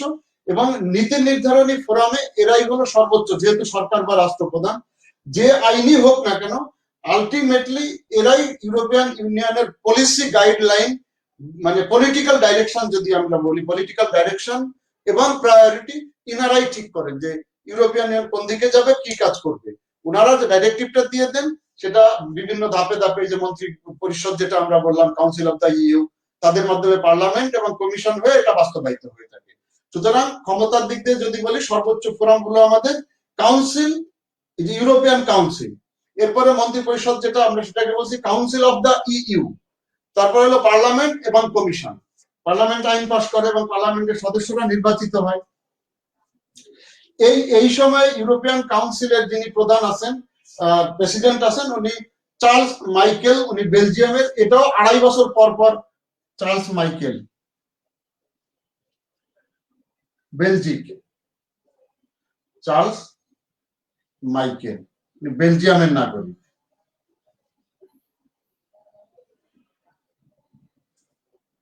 বেলজিয়ামের নাগরিক, ইনারও মেয়াদ হলো 2.5 বছর এবং একবার রিনিউ করা যাবে, ওই আগের ওইটার মতন একবার রিনিউ করা সম্ভব সেটাকে, ইউরোপিয়ান ইউনিয়নের যিনি আছেন। এই 4টা হলো আমাদের মূল জায়গাগুলো। এরপরে আরো আছে, সেগুলো আমরা আপাতত গেলাম না, সময়ের কি হলো, 4টা 5 বেজে গেছে রে ভাই, আমি কই দৌড়াবো বলেন তো দেখি। ফ্রান্স এবং রুশ আমরা বাদ দেই আজকে, আর সময় কুলাচ্ছে না, বরং যতটুকুন পারি সংক্ষেপে হলেও আমরা আজারবাইজান আর্মেনিয়া, যেহেতু এটা রিসেন্ট, এটাকে কিছুটা আলাপ করি। কারণ ফ্রান্স এবং রুশ সময় লাগবে, আর কিছু করার নেই, ওটা আপনারাও পড়ে নিতে পারবেন। আর কি করবো আমি বলেন। আর্মেনিয়া আজারবাইজানের সর্বশেষ অবস্থাটা আগে বলে দিই, যে নভেম্বরের 11 তারিখ, 10 তারিখে, 10 নভেম্বর 2020-এ শেষ পর্যন্ত মোটামুটি একটা সন্ধিতে তারা পৌঁছেছে। আর্মেনিয়া আজারবাইজানের ভিতরে যে জায়গাটা নাগর্নো কারাবাখ, সেটাকে ছেড়ে দিয়ে গেছে এবং ওই অঞ্চলটাতে আপাতত রুশ শান্তিরক্ষী বাহিনী নিয়োজিত থাকবে, যাতে কোনো ঝগড়া ঝামেলা না হয়। এটা হলো সর্বশেষ অবস্থা।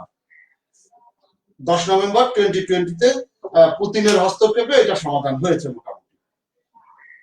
মোটামুটি একটা সমাধান হয়েছে। এখন একটু ইতিহাস থেকে আমরা শুরু করি।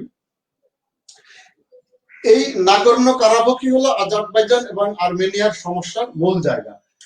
জিওগ্রাফিক আপনার ম্যাপ কার কার হাতে আছে আমি জানি না, এরকম দেখেন, যদি ম্যাপটা দেখে একটা মোটামুটি ধারণা আমরা দিতে পারি। এটা ধরেন, এই দিক দিয়ে হলো আপনার এই যে ইরান, এই পাশ দিয়ে আছে আপনার টার্কি, টার্কিটা অবশ্য আরেকটু এদিক দিয়ে আছে। তো এটা হলো আপনার আর্মেনিয়া। এই পাশে আবার না, এই পাশে টার্কি না, এখানে আছে জর্জিয়া, আছে এখানে জর্জিয়া। এটা আর্মেনিয়া, এটা হলো আপনার আজারবাইজান।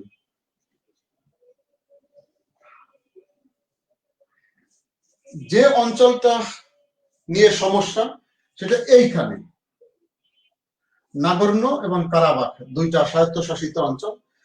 এটার মোট এরিয়া হলো এটার মোট এরিয়া হলো 4,400 square kilometre, 4400 square kilometre area আছে নাগর্নো কারাবাখ এই জায়গাটাতে।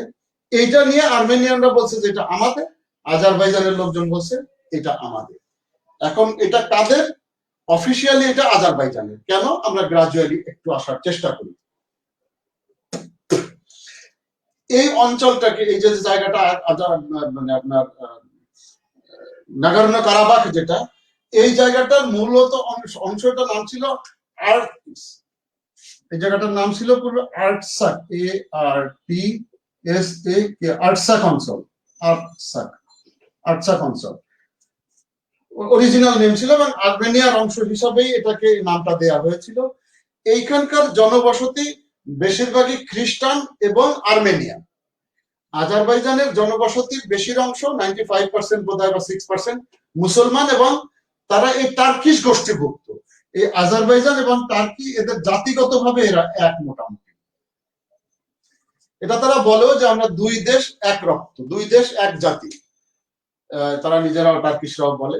টার্কিশদের এখানে একটা বড় পলিটিক্সও আছে, সেটা হলো ওসমানিয়া খেলাফতের সময়ে এই জায়গাটা 28 মে 1918 দেখেন, প্রথম বিশ্বযুদ্ধ চলাকালে, এটা আমি সরিয়ে ফেলি।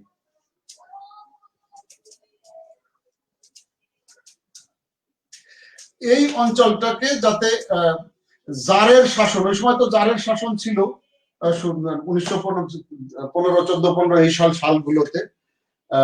নিকোলাস ছিলেন ওই সময়কার শেষ জার, নিকোলাস দি সেকেন্ড, দ্বিতীয় নিকোলাস, যাকে পরে মানে এক্সিকিউট করে দেয় আন্দোলনবাদীরা, বলশবিকরা পরে তাকে এবং তার ওয়াইফ এবং 5 সন্তান সহ তাদেরকে এক্সিকিউট করে দেওয়া হয়, ফাঁসি দিয়ে দেওয়া হয়।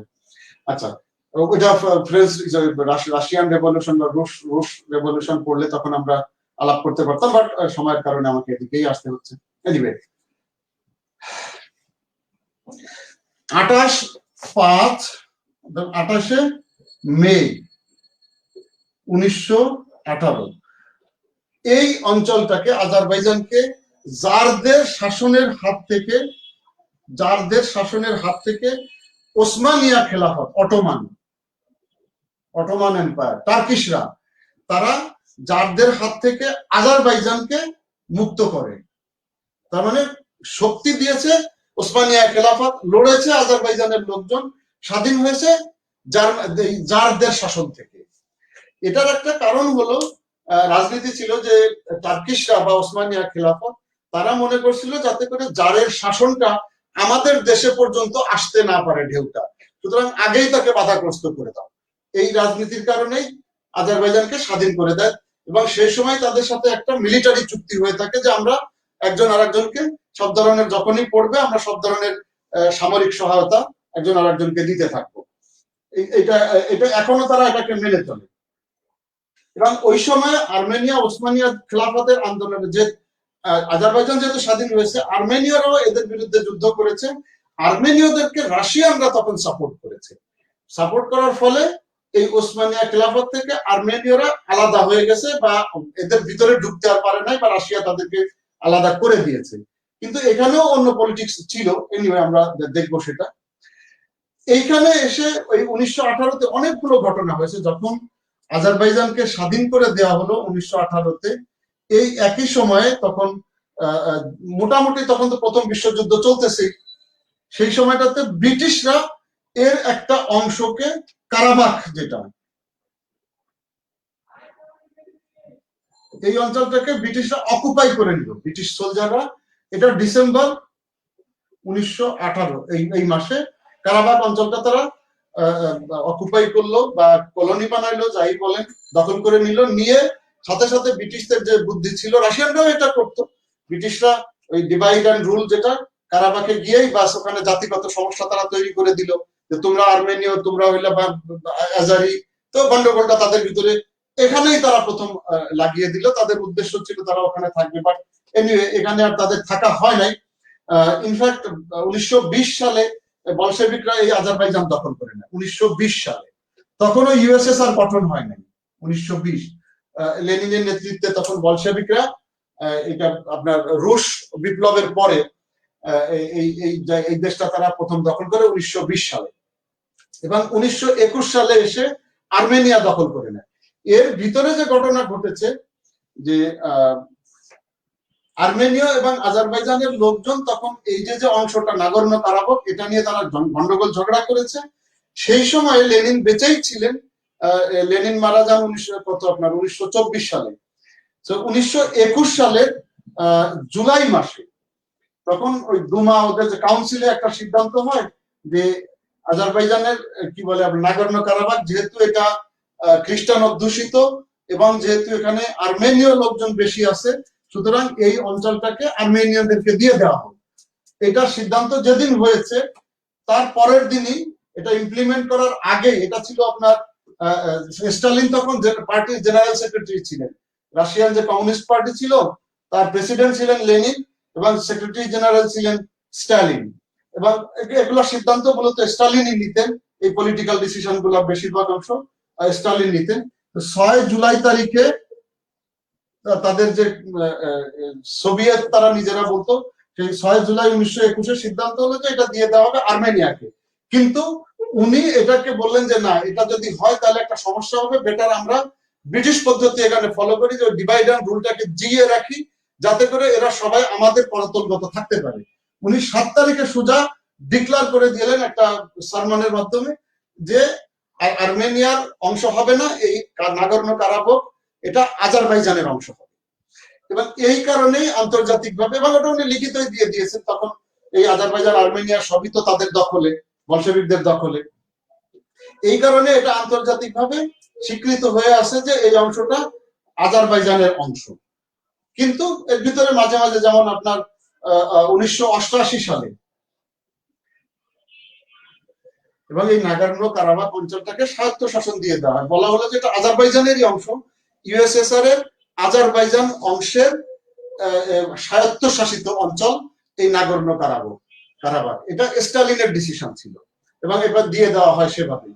এনিওয়ে, সো দীর্ঘদিন তো তারা যেহেতু ইউএসএসআর এর অন্তর্ভুক্ত ছিল, সেই 1920 সাল থেকে শুরু করে 1990 সাল, প্রায় 70 বছরের কাছাকাছি। এর ভিতরে 1988 সালে এসে যখন আলোচনা হইতেছে রাশিয়া ভাঙ্গার, এরকম একটা অবস্থার ভিতরে দুজনের ভিতরে কনফ্রন্টেশন দেখা দিল, ঝগড়াঝাটি লেগে গেল। এবং এই স্বায়ত্তশাসিত অঞ্চলে পার্লামেন্টও ছিল, স্বায়ত্তশাসিত অঞ্চলে নাগর্নো কারাবাখ অঞ্চলে এটার নাম দেওয়া হয়েছিল নাগর্নো কারাবাখ রিপাবলিক, এই অঞ্চলটার নাম দেওয়া হয়েছিল। তো সেই পার্লামেন্টে একটা বিল, এবং যেহেতু এটা আর্মেনীয় অধ্যুষিত এলাকা, খ্রিস্টান অধ্যুষিত এলাকা, ওই পার্লামেন্টের লোকজন সবই ছিল আর্মেনীয় এবং খ্রিস্টান।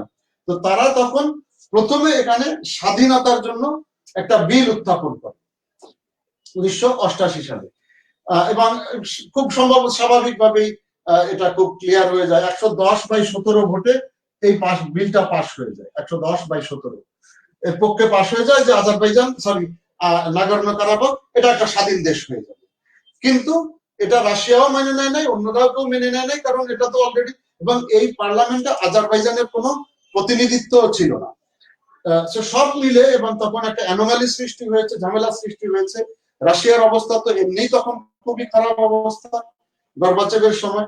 তো সবকিছু মিলে তখন এটাকে রাশিয়ানরাই আবার থামিয়েছে, এবং 89 সালে 29 নভেম্বর 89 এই তারিখে রাশিয়ায় ইউএসএসআর, রাশিয়া মানে ইউএসএসআর, তখন তারা আর্মেনিয়ানদেরকে মানে বন্ধ করে দিয়ে, তাদের লাফালাফি বন্ধ করে দিয়ে বললো যে না, এটা আর্মেনিয়ানদের, আজারবাইজানের ছিল, এটা আজারবাইজানই পাবে। 89-এ রাশিয়া আবার এটা ফিরিয়ে দিল আজারবাইজানের হাতে, যদিও পার্লামেন্ট, এই নাগর্নো কারাবাখ রিপাবলিকের পার্লামেন্ট যদিও বিল পাস করেছিল স্বাধীনতার জন্য। ফাইনালি আপনার ধরেন যখন স্বাধীন হয়ে গেল 1991 অক্টোবর মাসে, আজারবাইজান স্বাধীন হয়ে গেল, তারিখটা ছিল কবে, 20 তারিখ বোধ হয়, 20/10/91-তে স্বাধীন হয়ে গেল আপনার আজারবাইজান। এরপরে দেখবেন বেশ, মানে এর কয়দিন পরে, নভেম্বরের কয়দিন পরে 10 ডিসেম্বর তারিখ, এটা হলো আপনার আজারবাইজানের স্বাধীনতার দিন, 10 ডিসেম্বর 1991। এই সময় এসে দ্রুত, মানে 2 মাসও যায় নাই, 1 মাস 20 দিনের মতো সময়, এর ভিতরে আজারবাইজানে একটা গণভোটের সিদ্ধান্ত নেয়, এবং তারা ওই যেটা হওয়া সেটা হয়েছে, তারা আবার কি বলে, নাগর্নো কারাবাখ তারা স্বায়ত্তশাসিত অঞ্চল হিসেবে থাকতে চাইছে। এই সময় এসে এটা নিয়ে আবার রাশিয়ান গভর্নমেন্টের সাথে অনেক দিন দরবার আর্মেনিয়া আজারবাইজানের হয়েছে, ডিটেলে আমরা যাচ্ছি না। যাই হোক, দুই দলই তখন বারবার চেষ্টা করছে এটা তাদেরই হোক, যেটা হয় নাই, এবং তখন ফুল স্কেল যুদ্ধের ভিতরে দুই দেশই চলে গেছে 1994-তে। গ্রাজুয়ালি এটার উপরে আপনার 92 সাল 92 থেকে মিন্সকে কি বলে, আমেরিকা সহ ইউরোপের কিছুতে, ফ্রান্স সহ, তারা এটা সমাধানের জন্য 1992 সাল থেকে চেষ্টা করে যাচ্ছে। মিন্স জায়গাটা হলো আপনার বেলারুসের একটা টুরিস্ট সিটি, এটা খুব সুন্দর, বেলারুশে। এখানে আপনার ওই যে মিন্স গ্রুপ বলে, ওএসসিই মিন্স গ্রুপ,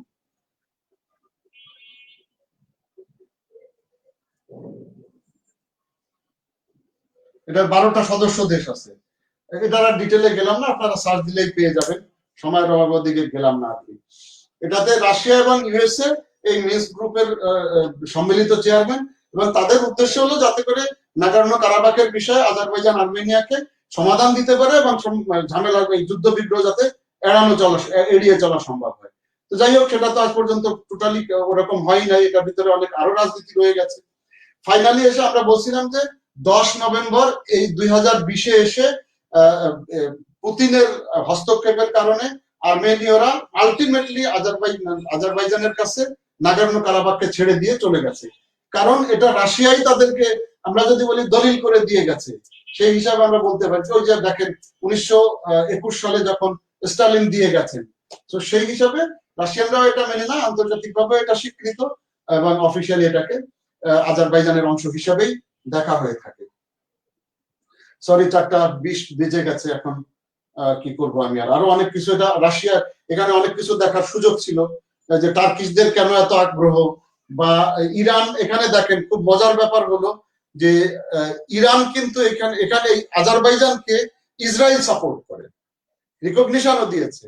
আবার ইরান, আজারবাইজান মুসলমান হওয়া সত্ত্বেও আর্মেনিয়াকে সাপোর্ট করে। সুতরাং ধর্ম যেই যা বলুক যে ইরান এরা মুসলমান ধর্মের কারণে লাফাইতেছে, এগুলা বাকওয়াস, সবই রাজনীতি। সময় থাকলে এটার ব্যাখ্যা আমি আরো 10 মিনিট দিতাম, তো সময় নাই বলে আর আমি এটা দিতে পারলাম না। শুধু বললাম যে দেখেন, ইরান কিন্তু আজারবাইজানকে না আর্মেনিয়াকে সাপোর্ট দিচ্ছে, অল্টারনেটলি ইসরায়েল সাপোর্ট দিচ্ছে আজারবাইজানকে। এনিওয়ে, এখানে অস্ত্র বিক্রির বিষয় আছে, রাজনীতি আছে, রিকগনিশনের বিষয় আছে। ফ্রেঞ্চরা যে ইটালিতে মার খেয়েছে, সরি লিবিয়াতে কদিন আগে মার খেলো তার হাফতার বাহিনী, যারা খলিফা হাফতার তো এখন কনকাশা হয়ে গেছে। আমি কাজ করেছি একসময় লিবিয়াতে, এই জন্য আমার ইন্টারেস্ট আছে বলে আমি দেখি, সেখানেও ফ্রেঞ্চরা ধরা খেয়েছে। সব মিলে আর কি বিষয়টা খুব জটিল হয়ে আছে। যাই হোক, পুতিনের হস্তক্ষেপে শেষ পর্যন্ত এটাকে শেষ করা গেছে আপাতত বলে আমরা ধরে নিতে পারি। এখন আপনাদের প্রশ্ন আমি নিতে চাই, যেহেতু সময় আর নাই। প্রশ্নগুলো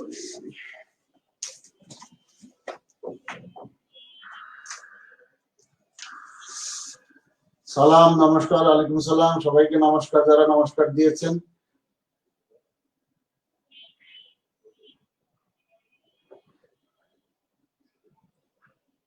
আচ্ছা, এখন আপনাদের যে প্রশ্ন আপনারা করতে পারেন ভাই, আমি চেষ্টা করবো নেক্সট 10 মিনিটস আপনাদেরকে, বা 15 মিনিট।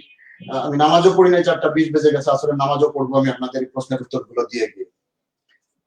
সময় থাকলে আরো ঘন্টাখানেক আমার প্রয়োজন হবে, যদি আমি ফ্রেঞ্চ রিভলিউশন অথবা যে জিনিসগুলো বাদ দিয়েছি, রুশ বিপ্লব, ফরাসি বিপ্লব সহ আরো ইন্টারেস্ট গুলো, যে নাগোর্নো কারাবাখেও আরো অনেক ইন্টারেস্টেড পার্টি, তারা কিভাবে কি কাজ করছে সেগুলো বলতে পারলে ভালো হতো।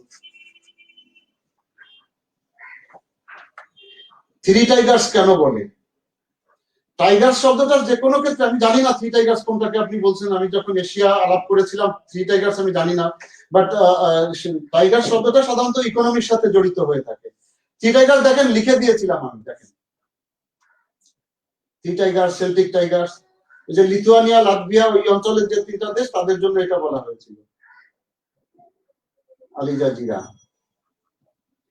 কানিস স্যার, ইউরোপে প্রবাসীরা বসবাস করে একটা সময় নাগরিকত্ব পায়, ভ্যাটিকান সিটিও তো স্যার ইউরোপের মধ্যেই, তাহলে ভ্যাটিকান সিটিতেও কি কোনো প্রবাসী নাগরিকত্ব পেতে পারে? কানিস, এটা আমাদের পরীক্ষা সংক্রান্ত বা আলোচনার বিষয় মনে হয় না, তারপরে আপনি যেহেতু প্রশ্ন করেছেন, আমার জবাব দেওয়া আমি চেষ্টা করছি।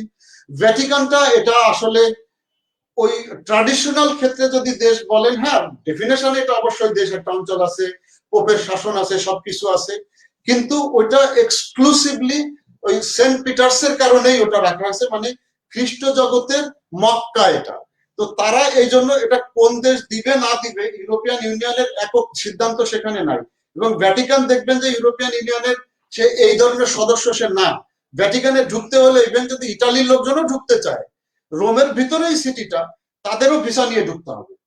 তো তাদের এই সুযোগটা দেয়া হয় না। ছোট একটা দেশে ভাই, 0.2 স্কয়ার ইয়ে বলা হয়েছে না, মাত্র 5 ভাগের 1 ভাগ। ইসিটা একটু বলেন। ইসি বলতে আমি তো বললাম যে 1992-তে সর্বশেষ ম্যাস্ট্রিক্ট চুক্তি যেটা হলো, প্রথম ছিল European coal and still community. 1950-এর এটার আইডিয়াটা দেওয়া হলো রবার্ট শুম্যান প্যারিসে। 1952-তে এসে ইসিএসসি সাইন হলো, 6টা দেশ করলো। 1957-তে এসে তখন ইউরোপিয়ান ইকোনমিক কমিউনিটি ইইসি হলো।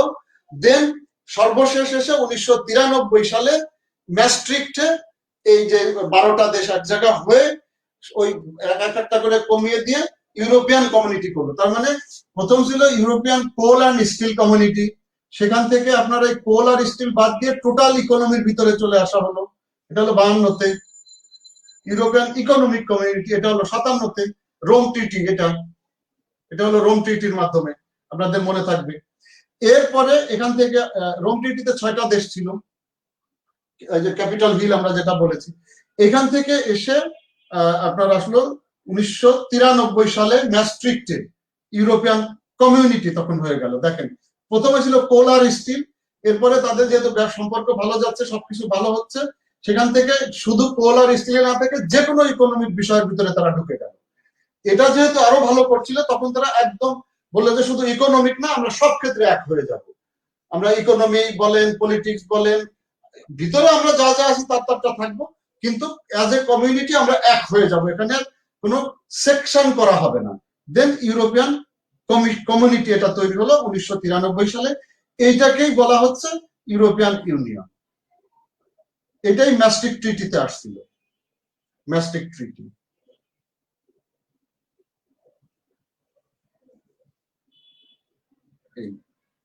এটা হলো আপনার ইসি ভাই। ইসিটা বললাম। ইসরায়েল কেন এক হয়েও মধ্যপ্রাচ্যে এতটা বিস্তার, এটার জন্য আবার একটা ভাইবার ক্লাস আছে, সেখানে আসেন, সেখানে কথা বলবো, কারণ সময় নাই জুলফিকার, আদারওয়াইজ একটু লম্বা সময় প্রয়োজন হবে। বলকান রাষ্ট্র তো আপনি দেখেন না, সার্চ দিলেই পেয়ে যাবেন। বলকান রাষ্ট্র হলো বলকান পাহাড়ের পাদদেশে যারা, তারা। আপনি যদি বলেন এটা দেশগুলোও সব আমি দিয়ে দিতে পারবো, অসুবিধা নেই।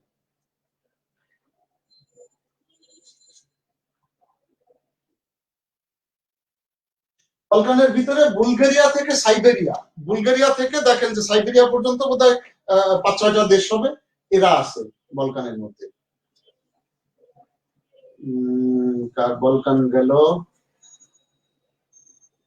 আসসালামু আলাইকুম, কোন ক্লাসে, কিসের ভাই? মোমো মন্তা কোন ক্লাসে আমি বুঝতে পারি নাই। ভার্সাই চুক্তি না রে ভাই, এটা সময় নাই যে এখন আলিজা, নামাজ পড়িনি এখনো। ফ্রান্সের ভার্সাইতে যে এগ্রিমেন্টটা হয়েছিল সেটা, এটা একটু সময় লাগবে। আপাতত যেটুকুন করেছি এর ভিতরে থাকি ভাই। কানিস ফাতেমা, হ্যাঁ, এটা ঢুকতে হলে তার ভিসা লাগবে।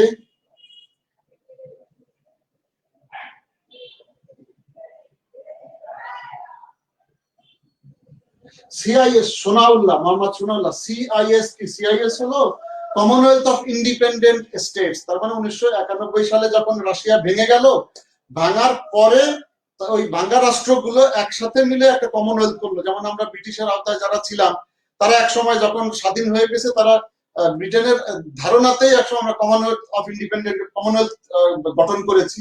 এরকম রাশিয়ার ভিতরে যে 11-12টা রাষ্ট্র ছিল, বা 15টা বোধহয় ছিল, তারা একসাথে মিলে একটা কমনওয়েলথ স্টেট করলো, যেটার নাম তারা দেয় Commonwealth of independent state, CIS. Rakib Hasan, class ভালো লাগে, ডিউরেশন ভালো হলে। ভাই ডিউরেশন তো আমি বললাম 2 ঘন্টা না, আমাকে 4 ঘন্টা দিলে আমি আরো বলতে পারবো, বাট আপনারা কর্তৃপক্ষকে অনুরোধ করেন। আফ্রিকান ইউনিয়ন, যখন আমরা আফ্রিকা পড়বো তখন এটা করবো, আমেরিকা এবং আফ্রিকা একসাথে পড়বো তখন আমরা এটা করবো, আফ্রিকান ইউনিয়নটা। এটা ওএইউ থেকে আসে, এবং 9 সেপ্টেম্বর তারিখে, 9 সেপ্টেম্বর 1999 সিরতে, লিবিয়ার সিরতে এটা প্রথম শুরু করা হয়। যদি গাদ্দাফির ইচ্ছা ছিল সে প্রথম আফ্রিকান ইউনিয়নের প্রেসিডেন্ট হবে, বাট এটা সাউথ আফ্রিকা বিভিন্ন কারণে, আন্তর্জাতিক কারণে পারে নাই, দেশের কারণে, অনেকগুলো কারণে পারে নাই। আমরা ওদিন আলাপ করবো ভাই আফ্রিকান ইউনিয়নটা। ওএইউ থেকে পরে আফ্রিকান ইউনিয়নে আসে। Mizanur Rahman, thanks for the class, welcome. Doctor Ifat, doctor আমি তো ইফাত জাহান, আই এগ্রি। কি ব্যাপারে ভাই এগ্রি করলেন তাও বলতে পারছি না ভাই। মিজানের সাথে এগ্রি করলেন কিনা, হোপফুলি। Thank you. ব্রেক্সিট সম্পর্কে কিছু বলেন। ও ভাই রে, কই বলবো বলেন, সময় তো আমাকে দিচ্ছে না, আবার 5টার পরে থেকে আর একটা ক্লাসও আছে। ঠিক আছে, আমি এক লাইনে, ব্রেক্সিট হলো exit of Britain from European union, সোজাসুজি কথা। এবং যারা এটা নিয়ে আর কথা বলার তো খুব কিছু নাই, দুজন মন্ত্রী প্রধানমন্ত্রী ঝরে গেছে। ফাইনালি আমরা লিখেছিলাম যে দেখেন, ইউরোপিয়ান ইউনিয়ন থেকে ব্রিটেন বেরিয়ে গেছে। এটার মূল কারণ ছিল ইউরোপিয়ান ইউনিয়ন ভুক্ত যে কোনো দেশের লোকজন ইউরোপিয়ান ইউনিয়নের ওই যে চুক্তি অনুযায়ী, ইউরোপিয়ান কমিশন যেটা ছিল সেই কমিশনের চুক্তি অনুযায়ী, কমিশন তো না সরি, ইউরোপিয়ান কমিউনিটির চুক্তি অনুযায়ী এক দেশের লোক আর এক দেশে ফ্রি মুভমেন্ট করতে পারত। এবং যে দেশে অন্যরা যখন কেউ যাবে, সে এই 27 বা 28টা দেশের লোক যে কোনো দেশে ফ্রিলি মুভমেন্ট করতে পারে, ভিসা ছাড়াই। তার একটা আইডি থাকলেই হলো, যে কোনো ধরনের আইডি, সেটা স্কুলের আইডি কার্ড হলেও চলবে, পাসপোর্ট হোক, ন্যাশনাল আইডি হোক, ড্রাইভিং লাইসেন্স হোক, স্কুলের আইডি হোক, থাকলেই সে এক দেশ থেকে আর এক দেশে চলে যাবে। এবং যে দেশে যাবে সেই দেশের নাগরিক যে সুযোগ সুবিধা সেই দেশের সরকার থেকে পায়, একই সুযোগ সুবিধা যে যাচ্ছে অন্য ইউরোপিয়ান দেশ থেকে সেই দেশে, তাকেও দিতে হবে। তার মানে হলো বিষয়টা, ধরেন সে ইউকের ক্ষেত্রে যদি আমরা বলি, ইউকেতে এই পোল্যান্ড বলেন, রোমানিয়া বলেন, এই ধর এইসব পোল্যান্ড, রোমানিয়া, এই ইউরোপের এইসব দেশ থেকেই সব জায়গা থেকেই আসতো। ধরেন পোল্যান্ড থেকে এখানে চলে আসলো, রোমানিয়া, এখানে বাস একটা সোজা ওরা বাসে করে চলে আসে। এরা তো পূর্ব ইউরোপের দেশ, তো রাশিয়া অধিভুক্ত ছিল, গরিবও বটে অর্থনৈতিক ভাবে, কাজকামও কম আছে। তো এরা করে কি, জাস্ট বাসে করে সোজা ইউরোপের ভিতরে, কোথাও ব্রিটেনের কোথাও এসে ঢুকে পড়ে ইউকে। ঢুকার পরে আইন, এক তো ঢুকে গেল তাদের আইডি দিয়ে, সমস্যা নেই। ঢুকার পরে আইন হলো, একজন ব্রিটিশ নাগরিক যে সুযোগ সুবিধা পাবে, এই পোল্যান্ড বা রোমানিয়া বা স্পেন যেখান থেকেই বলেন না কেন, এ যখন এই ইউরোপের ভিতরে, ইউকের ভিতরে ঢুকলো, ঢুকার সাথে সাথে একজন ব্রিটিশ নাগরিক যে সুবিধা পায়, এই নাগরিকগুলো এখানে ঢুকার পরে একই স্বাধীনতা পাবে বা একই সুযোগ সুবিধা পাবে। আর এদের সুযোগ সুবিধা অনেক বেশি ইউরোপে দেয়া হতো, এখনো দেয়া হয়। আমি যখন ছিলাম তখন আরো বেশি ছিল। তার মানে একজনের কাজ নেই, তাকে থাকার জায়গা, খাওয়ার জায়গা দিতে হবে, ফ্রি চিকিৎসা দিতে হবে, ক্যাশ পয়সা দিতে হবে, চাকরি খুঁজে দিতে হবে, সব দায় দায়িত্ব তখন এই ইউকে গভর্নমেন্টের। তো এরা গিয়ে সেই সুযোগগুলো ওখানে নেওয়া শুরু করে। এবং সাথে সাথে এক তো গিয়ে বাস বসে গেল, যেদিন যে ওদের কাউন্সিলে রিপোর্ট করলো, যাওয়ার সাথে সাথে সে ওই যে বেকার ভাতা আপনারা যেটা বলেন, জব সিকার্স অ্যালাউন্স, সেটা পাচ্ছে, থাকার জায়গা পাচ্ছে, তার চিকিৎসা পাচ্ছে, তার ট্রান্সপোর্ট পাচ্ছে, সবকিছু সে পাচ্ছে। সাথে সাথে তাকে কাজ খুঁজে দেওয়ার দায়িত্ব এই ইউকে গভর্নমেন্টের। সে ঘরের ভিতর বসে আছে, তাকে ফোন দিল যে ভাই অমুক তোমার জায়গায় কাজ ঠিক করেছি, তো সে বললো যে না আমি তো ওই কাজ পারি না, তো তাকে জোর করে পাঠাইতেও পারবে না, ঘরে বসে পয়সা দিতে হবে।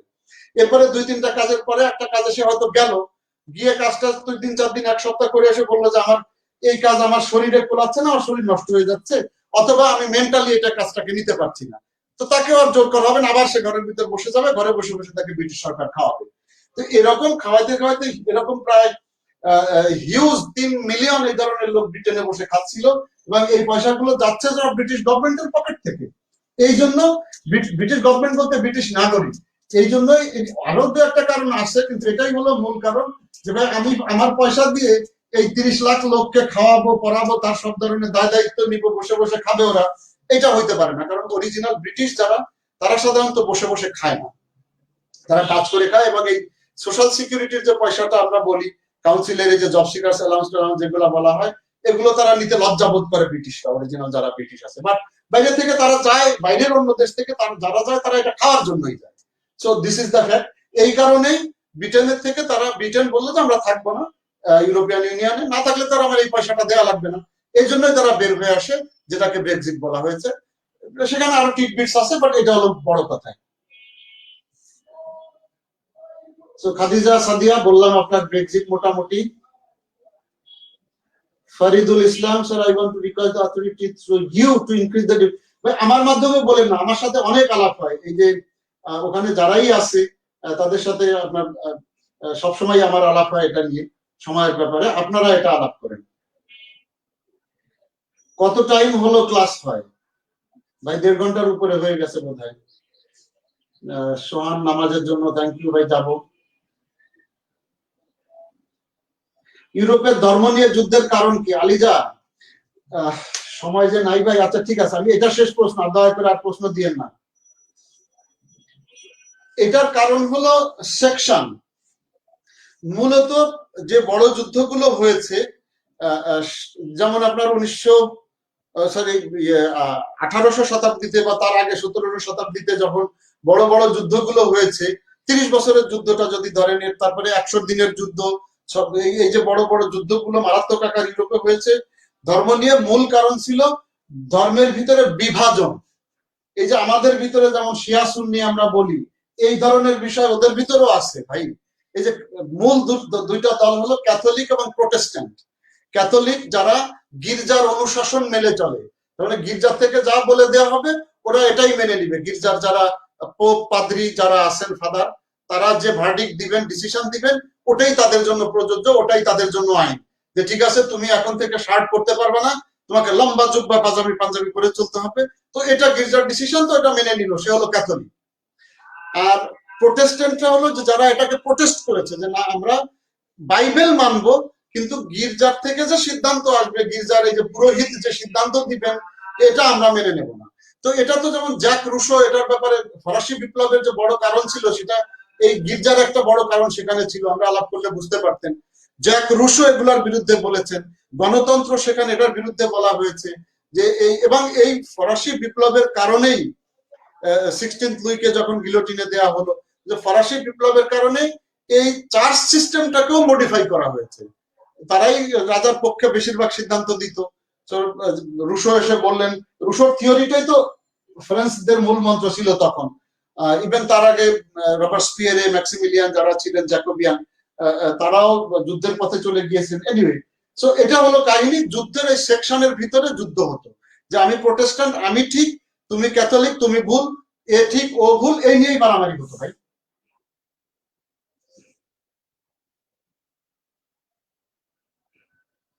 জ্যোতি রানী সূত্রধার উচিত হইছে, ব্রিটিশদের সাথে এমনই করা উচিত ছিল। আচ্ছা, কোনটা ভাই আমি বুঝতে পারছি না, ব্রিটিশদের সাথে কোনটা? ব্রেক্সিট হওয়াটা? ব্রেক্সিট তো ভাই ব্রিটিশটাই বেরিয়ে এসেছে, তাদের পয়সা খেয়ে ফেলে বোধহয় বের করে দিয়ে এসছে। নেক্সট ক্লাস কবে বা কখন? তালুকদার তালহা, আপনি দেখেন, শিডিউলটা দেখলে বুঝতে পারবেন ভাই, আমার তো মুখস্থ নাই।